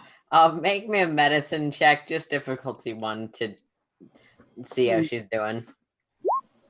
Hey, that is a success, 2 advantage, and a triumph.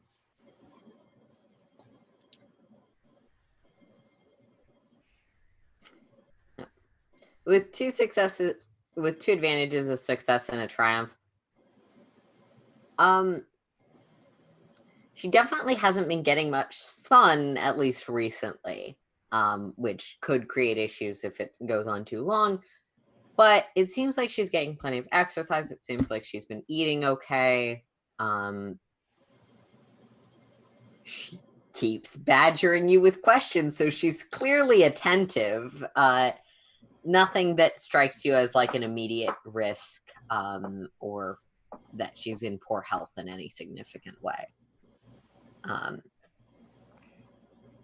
The Brachy are decently common, and you have fairly complete medical records on what to look for in terms of like average temperature, pulse rate, stuff like that.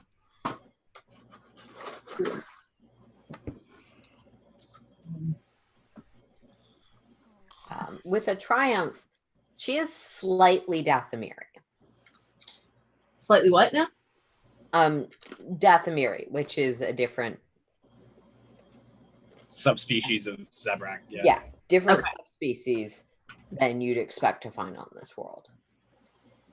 Okay. As opposed to being the sort of palish, kind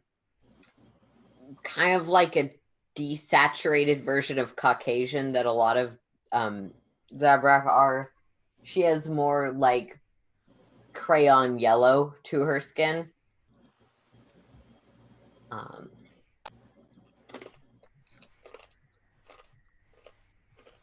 Alrighty then. I will keep note of that. You don't necessarily know what the implications of that are because you're not familiar with the cultural elements, but Cool. triumphs are supposed to give you extra things. So you find that out. Nice. And also, well, this should be fairly obvious. She does not actually have any servos because she is not cyborg. Yeah. Good to know, though. Yeah. No metal bits. Can I do checks on the others as well? Yeah.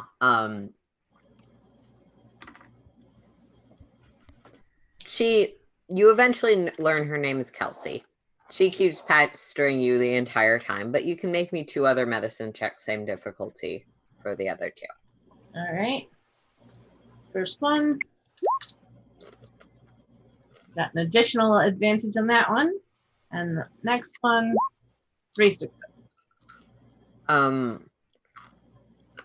The other kid similarly seems to be in perfectly fine health. With the triumph, you learn that he is slightly Dathomiri. Keith has been eating fine. He seems to be getting a decent amount of exercise, but you definitely notice some of the early symptoms of a kind of poisoning that you would expect to find in mines. Some limited bone structure, some more sort of less rigid bones, some sort of discoloration, general mining sickness. Okay. Or the early stage of it anyway. Okay. You've been living in a mine too long, boy. I don't have like any like actual meds or anything. I mean, I still technically have the bottle of pain pills that we found in the bathroom of Dorian Ross. I still technically have those. That's hilarious. Fair. I'm surprised you remember where you got those. I put it in my notes in my items. Nice. Yep. Yeah. To treat this, you'd probably need an actual. Yeah, like an actual facility or something. Stuff. Yeah, Pat will just try to like make small talk and with the best bedside manner they can muster. Yeah. Though, just make me. What's a good putting things together roll?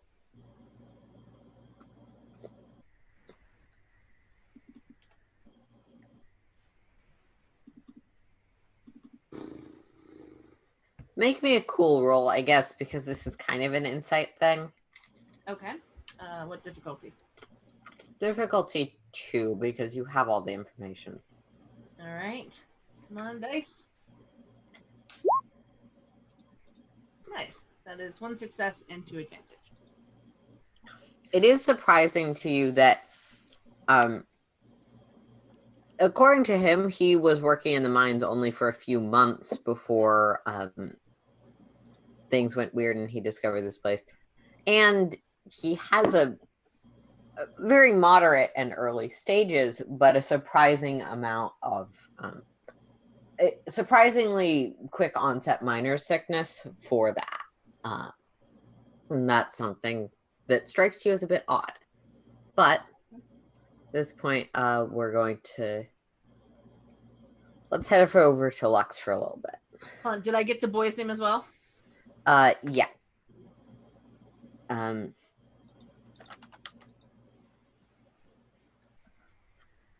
got The girl two with kids. Kelsey and Kyle. Kelsey, Kyle, and Keith. Yeah. Yep. You get the sense these were some particularly uncreative parents. Hey, you know. That's fine.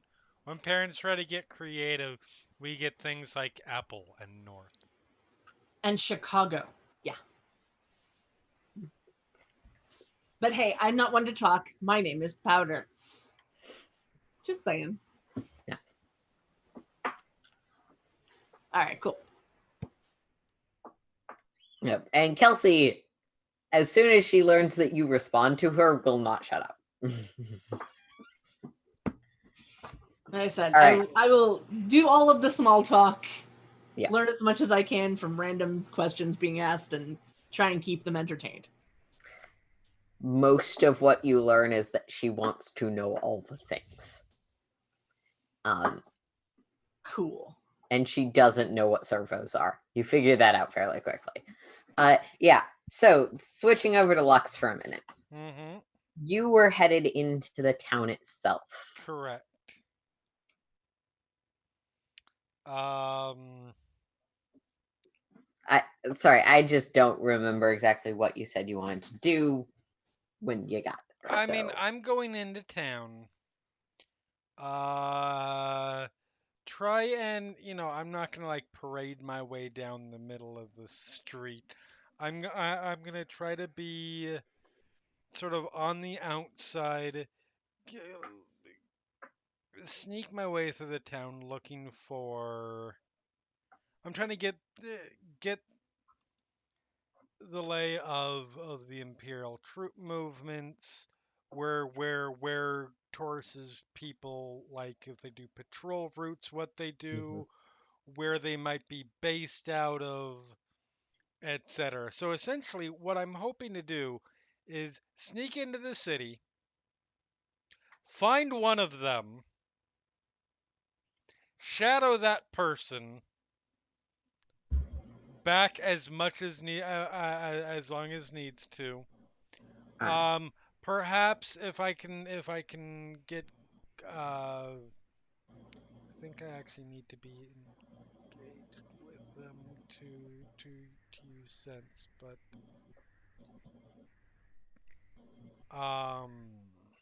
the upgrades. No, I do not. Since the current emotional state, or actually the detective surface thoughts of with whom he is engaged. I don't know exactly what that means, but yeah, anyways, that's the plan. Okay. Engaged is a bandwidth. Okay. Engaged right. Stabbing people range. Fair enough. Sorry. We'll see if I can get close enough for that. Yeah. So yeah, make me just to cover this first part of it, make me a difficulty 2 stealth check and a difficulty 2 vigilance check. That second one I'm going, or perception, sorry. And that second one, the perception, I'm going to be flipping a dark side point for. Okay. And these are not people who are immune to force powers, correct? No. Okay. They are not. They get a boost die on the stealth. Stealth.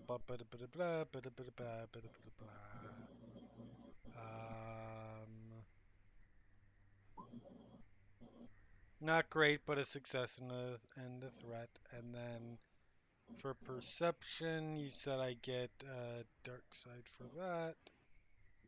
And yeah. And let's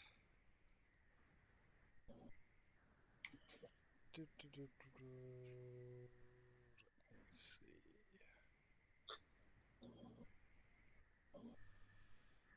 pack of pie.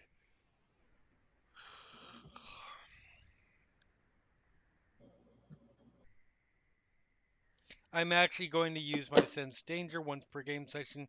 You can remove 2 setback dice from any one skill check for this one. Oh wait, that's an upgrade, not a setback. Never mind. Yeah, sorry. No, that's fine.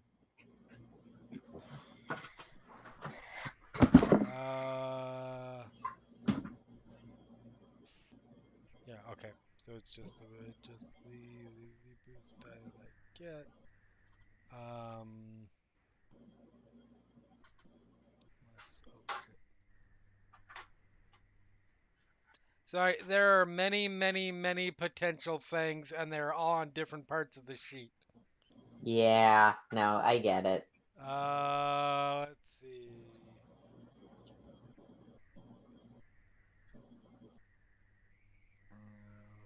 C doesn't help.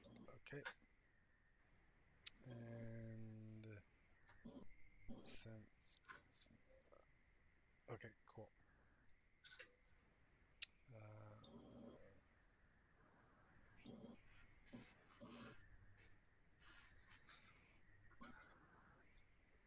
Triumphant and advantage. All right. There's an advantage and a triumph. The first thing you notice as you're sort of snaking through the street is that similar, not the same, like, sort of singular orbs or lights on top of a pillar that you saw in the warehouse houses and other district and Chips district. There are similar sort of lights that are fastened and have cables running from one house to the next, just on everyone's porch, sort of in front of the door. Okay. Some of them are on, some of them are off. None of the houses particularly like smell of blood or seem abandoned or stacked or sacked or shot up. Right. But some of those lights are on, some of them are off. You're not exactly sure what that means, but that's something you notice with an advantage. With a triumph, there are not a ton of troops or officers walking through the city. You keep your head low, you keep your cloak up. You definitely see a fair number of what look like locals, probably civilians, headed around doing business, buying things, selling things, that sort of general operations. No one seems to pay you too much mind, and those that seem to look the second time at you, you just press on their minds a bit until they don't want to look at you anymore. Though with a triumph, as you're sort of headed around the town square to see if you can get a look at it, you do spot what Keith previously described. It looks like they were clearly cleaned in advance, but somewhat decomposing eggshells scattered all through the town square, enough to make it impassable if you didn't want to walk over them.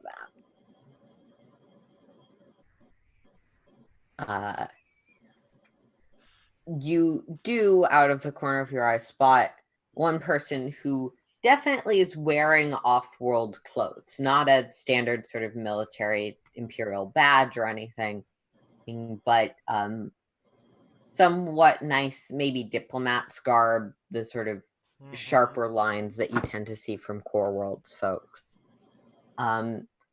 Human, definitely not Aki, taller man, with sort of long braided hair. Okay. And what's he doing right now? Seems to be buying something from a store. Okay.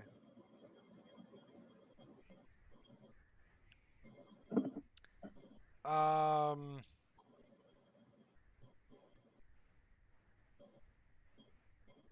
gonna shadow him. Okay. For a bit. I want to see where this asshole goes. Do you want to... I'm going to leave this up to you. Do you want to maintain that stealth roll or make a new one? I want to make a new one. Okay. because that could have gone better. This is a new activity, so I just wanted to give you that option. Difficulty 2, no setbacks.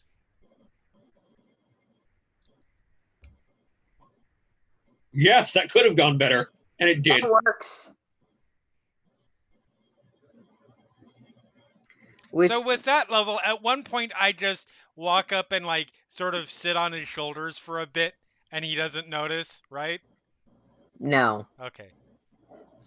But so with 2 threats, you back up for a minute just to sort of get a sense Right. of what his tolerance is, how attentive he's being, and so you don't necessarily catch any of the conversation he's having with the store clerk. He buys something, and by the time he's walking away from the stall with a small bag, you are shadowing him pretty well without anyone seeming to notice that you're shadowing him or that he is being shadowed. He stops by a few more stalls, seems to look at things. He lingers a particularly long time at one of the flower shops, but doesn't end up buying anything. The woman who's working there waves to him as though she seems to recognize him. Okay. You don't know if they're familiar or if she's just particularly good at the be friendly to other customers thing. But yeah, that's what you gather from that. What else? That's not relevant because he doesn't know you're there. Am I able to get close enough to be in a engaged range? You suspect that if you do much at an engaged range, he'll probably notice you're around. But yeah, you can definitely get that close if you want to. Cool. I don't have to really do anything physically. I just get close and, poke into his mind a bit. Yep. You wait until he's not on a street with anyone else because Yep. that walking on his coattails would look a little weird to anyone around. Right. But we'll leave that stealth roll as it is. And what is this ability description? Yes, I'm going to it right now. Thank you.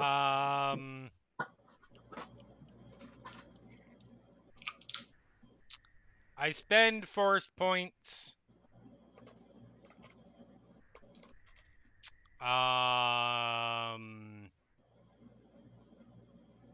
don't know if that means I actually have to roll first. It doesn't look like.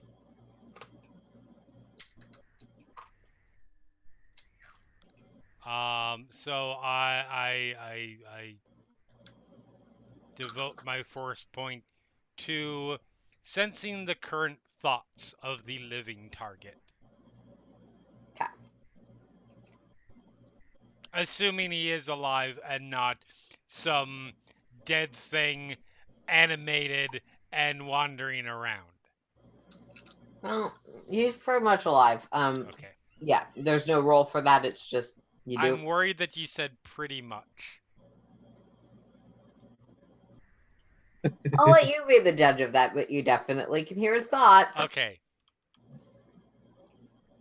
Yeah, so sort of waiting until he's in a slightly more deserted area, you don't necessarily get his reactions mentally to any of the civilians because you don't really want them to see you like standing Correct. away from him. You get the sort of main train running through his mind is, oh, I wonder if I should have bought the flowers. She might like that better. Or, damn, I'm not very good at this, am I? Oh, well, I'm definitely going to keep following this asshole. He'll, like, take the other things. And I got what she asked for, which is acceptable, expected. It just... I do hope no one talks about that, though I doubt the Vice Admiral will have any issue, because she seems perfectly fine with my extracurriculars. And this sort of, it goes along like that. Like occasionally it will drift to, oh, I have to be back by 8, so I should need to get on with what I'm doing. But mostly he seems to be very anxious about an upcoming date. Okay. Does he ever confirm that the date is not with Aki Taurus herself? I mean, that seems pretty clear. In his inner monologue, the Vice Admiral is mentioned separately as someone who might not be upset about it, but it definitely shouldn't get in the way. Right. Okay. I just want to confirm that we're not coming and reading the thoughts of a prospective suitor of Aki Taurus, which would be a whole different advantage to run into. That doesn't seem to be the context. That's what you get in like a reasonable amount of time. If you want to keep following him, you're going to need to make a separate like skullduggery check. Okay. Or keep following at that distance where you can read his thoughts. If you want to pull back, that's totally doable. I will pull back at this point. It doesn't seem like there's going to be a whole lot more. I am mostly, he is now my source to locate where people are. Right. Particularly Imperial people. Mm-hmm. And yeah, I will be following him around for that. That was pretty much my main point in coming up here. Was where are these fuckers? He ducks through a bit more of the city. He heading across to the other side. There's one of the row house, the sort of these very crammed areas of housing that are primarily used for, well, presumably people to live. I don't know what's going on, but hey, Google, shut up. I'm really sorry to anyone whose assistant I apparently activated. That's funny. But apparently I was Googling high schools. You guys heard everything I said, so that's not what I was doing. But yeah, that happens occasionally. Google, go home. You're drunk. Not as drunk as Roll20, but pretty drunk.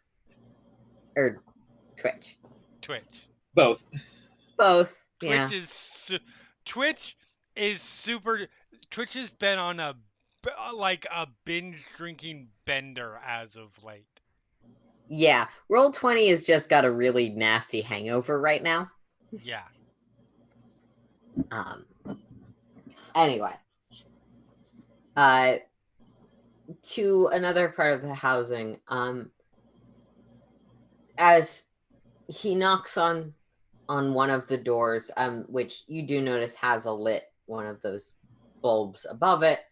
The door swings open. On the other side, there's a very pretty human woman, seemingly dressed in clothing more like what the locals tend to be wearing.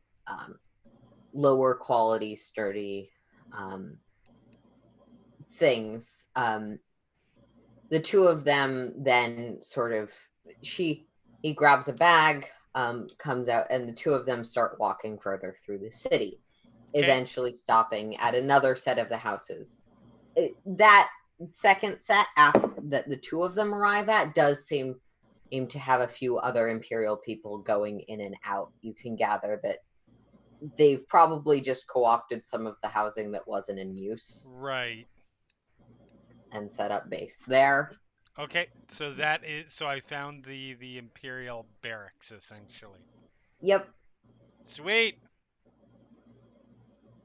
Was there anything else you'd like to do in town, or do you just want to continue stalking this couple? Oh no, I'm going back. I'm going back to Missy's. All right. Her place. Okay.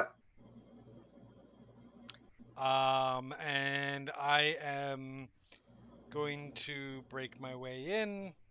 Okay. Not literally break, you know what I mean. And, skullduggery, though. Yeah. And, Start poking around. Okay. So yeah, that's going to be a skullduggery check, but we're going to rotate back to Helix at this point. Cool. Yes. You have a, I guess, assassination puzzle. So Depends on your decisions. is his back to me, and are the miners' backs to him? The miners' backs are to him. Let's just draw some things on the map. That'll help. The little red X is where you are. Okay. That seems appropriate. I don't know why there's whistling in the background. That's him, is the little purple one. And then yellow is the color that's around. That's sort of where the miners are. They are looking this way, away from him, and he's looking towards them. So his back is essentially towards you. It could be more towards you, but the problem is mostly his back is against a wall. Yeah, it'd be much easier if you were like near this crevice to just kill him and drag him into the crevice, but yeah, and you suspect anything that's particularly loud would get someone to turn around. Yeah.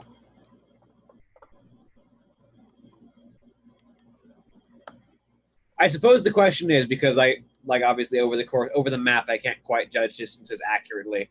Do I think with the vibro knife that is hidden in my wrist, could I close the distance and stab him in the throat and just carefully drag him back to the cave fast enough to not make too much noise? If you killed him in one hit, it would be a challenging but feasible stealth roll. Okay. And the question then is, can I kill him in one hit? He's definitely wearing armor. While he does not seem particularly special, stormtroopers are not. Vibro knives do have. Fortunately, vibro knives do have pierce. Yeah. If I can hit him, what was that? Yep. That is up to your assessment of your own abilities. If I can hit him, then I can then flip a light side to make him very dead. How's my brawl look compared to my heavy range? Or my melee. My melee is not bad.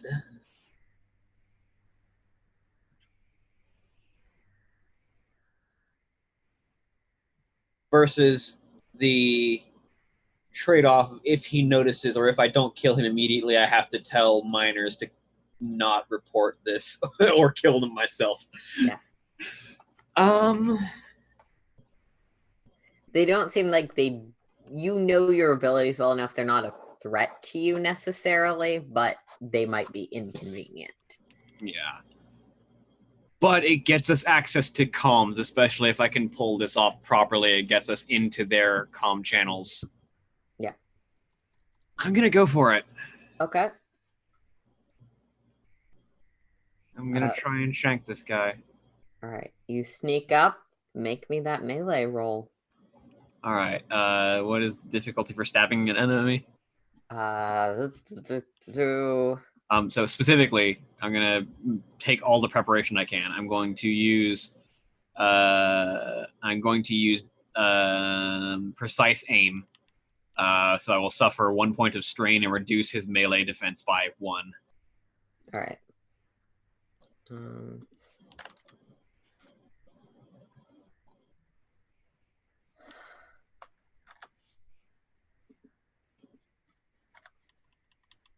Okay.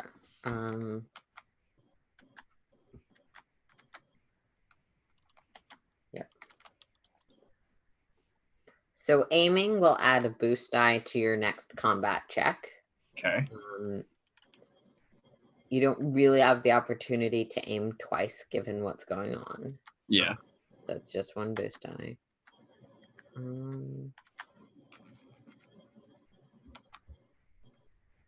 Is the difficulty on the roll his defense? The difficulty on the roll is determined by what you're doing at what range. So a melee attack in melee range is difficulty 2. Okay.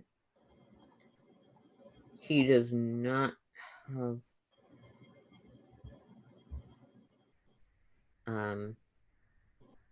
Oh, yeah. And setback dies are based on his melee range defense. So that would be 2 setback die. So reduced to 1 with precise aim. Okay. Okay. And let's do it. I want to stab this guy. I very much stab this guy. Yeah. Yeah, that'll do it. And a triumph can activate a crit. Crit or potentially other skills. Anything that can be activated with advantages can also be activated with a triumph. Yes. So first off, I'm going to flip a light side point. Okay. Which adds my agility to the damage of the attack. So the base damage of the attack is going to be my brawn plus 1, which will be 4, plus my agility, which is 9. Okay. I don't know if extra successes add more damage or not, but extra successes each add a damage. So that'll be 10, 11, 12 base damage. And then let me check what the vicious thing does. I believe it adds to critical rolls. Mm-hmm. And you pierce through 2 of his armor. Yeah. Vicious quality. Weapon characteristics. Vicious. Adds plus 10 per rank of vicious. And the vibro knife has vicious 2. And then I have lethal blows, which also adds an extra 10. So a critical roll with plus 30 added to it. Fuck. So that is 1 overkilled stormtrooper. I want to see how dead. Gonna make me a stealth check with 2 setback dice, and I'm flipping a dark side point to lug this dead stormtrooper back far enough that no one notices before. Or, well, presumably they turn explodes. All right, so 2 setback dice. I have a boost die for being a stalker. Difficulty 2 still? Yeah, difficulty 2, but 2 setback dice and an upgrade. Yes, and an upgrade. Upgrade. I still get a boost die.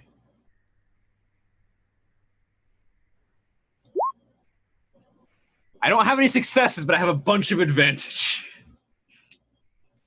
With a bunch of advantages, someone does turn around. However, you're already just past the point where they don't see anything. So they just see the guard is gone. They don't see that I have killed the guard. They just see the guard is gone, and there's definitely some muttering and conversation that you can't quite hear because you're trying to get this person a little further away so they're not immediately spotted.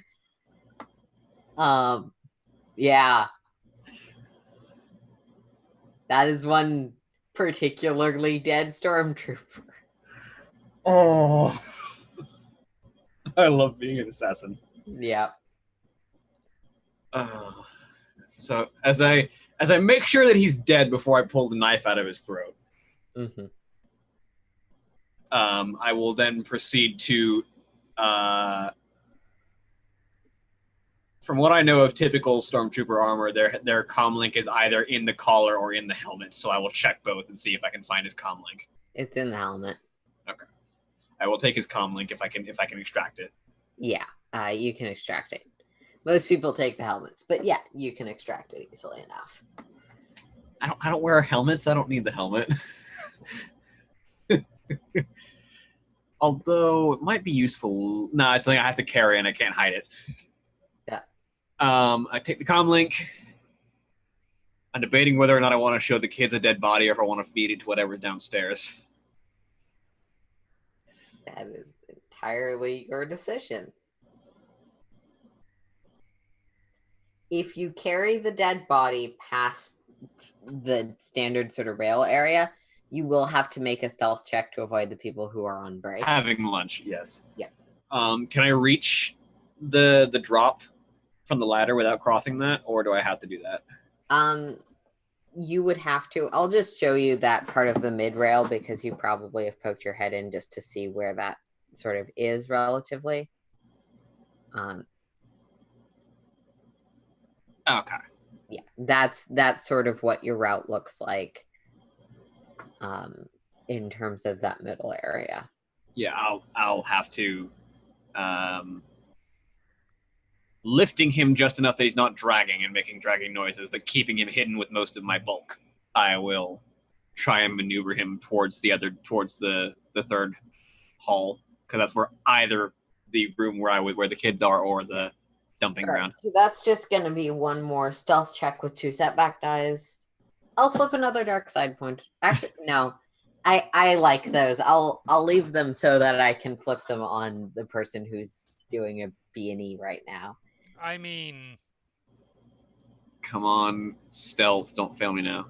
Sorry. Stealth did not fail me now. No, it's fine. I'm just for sake of what you may or may not want to do, I will point out it's almost 7. I am well aware of what time it is. Yeah. I have 5 successes and a threat. With 5 successes and a threat, there's definitely some blood that gets left behind, but nothing that's immediately in view of any of the people who are there, and you do successfully make it to that third corridor. At which point, with you making that decision of where to put a dead body, with Lux breaking into a house, and with Powder getting a lot of questions about how does it feel being metal?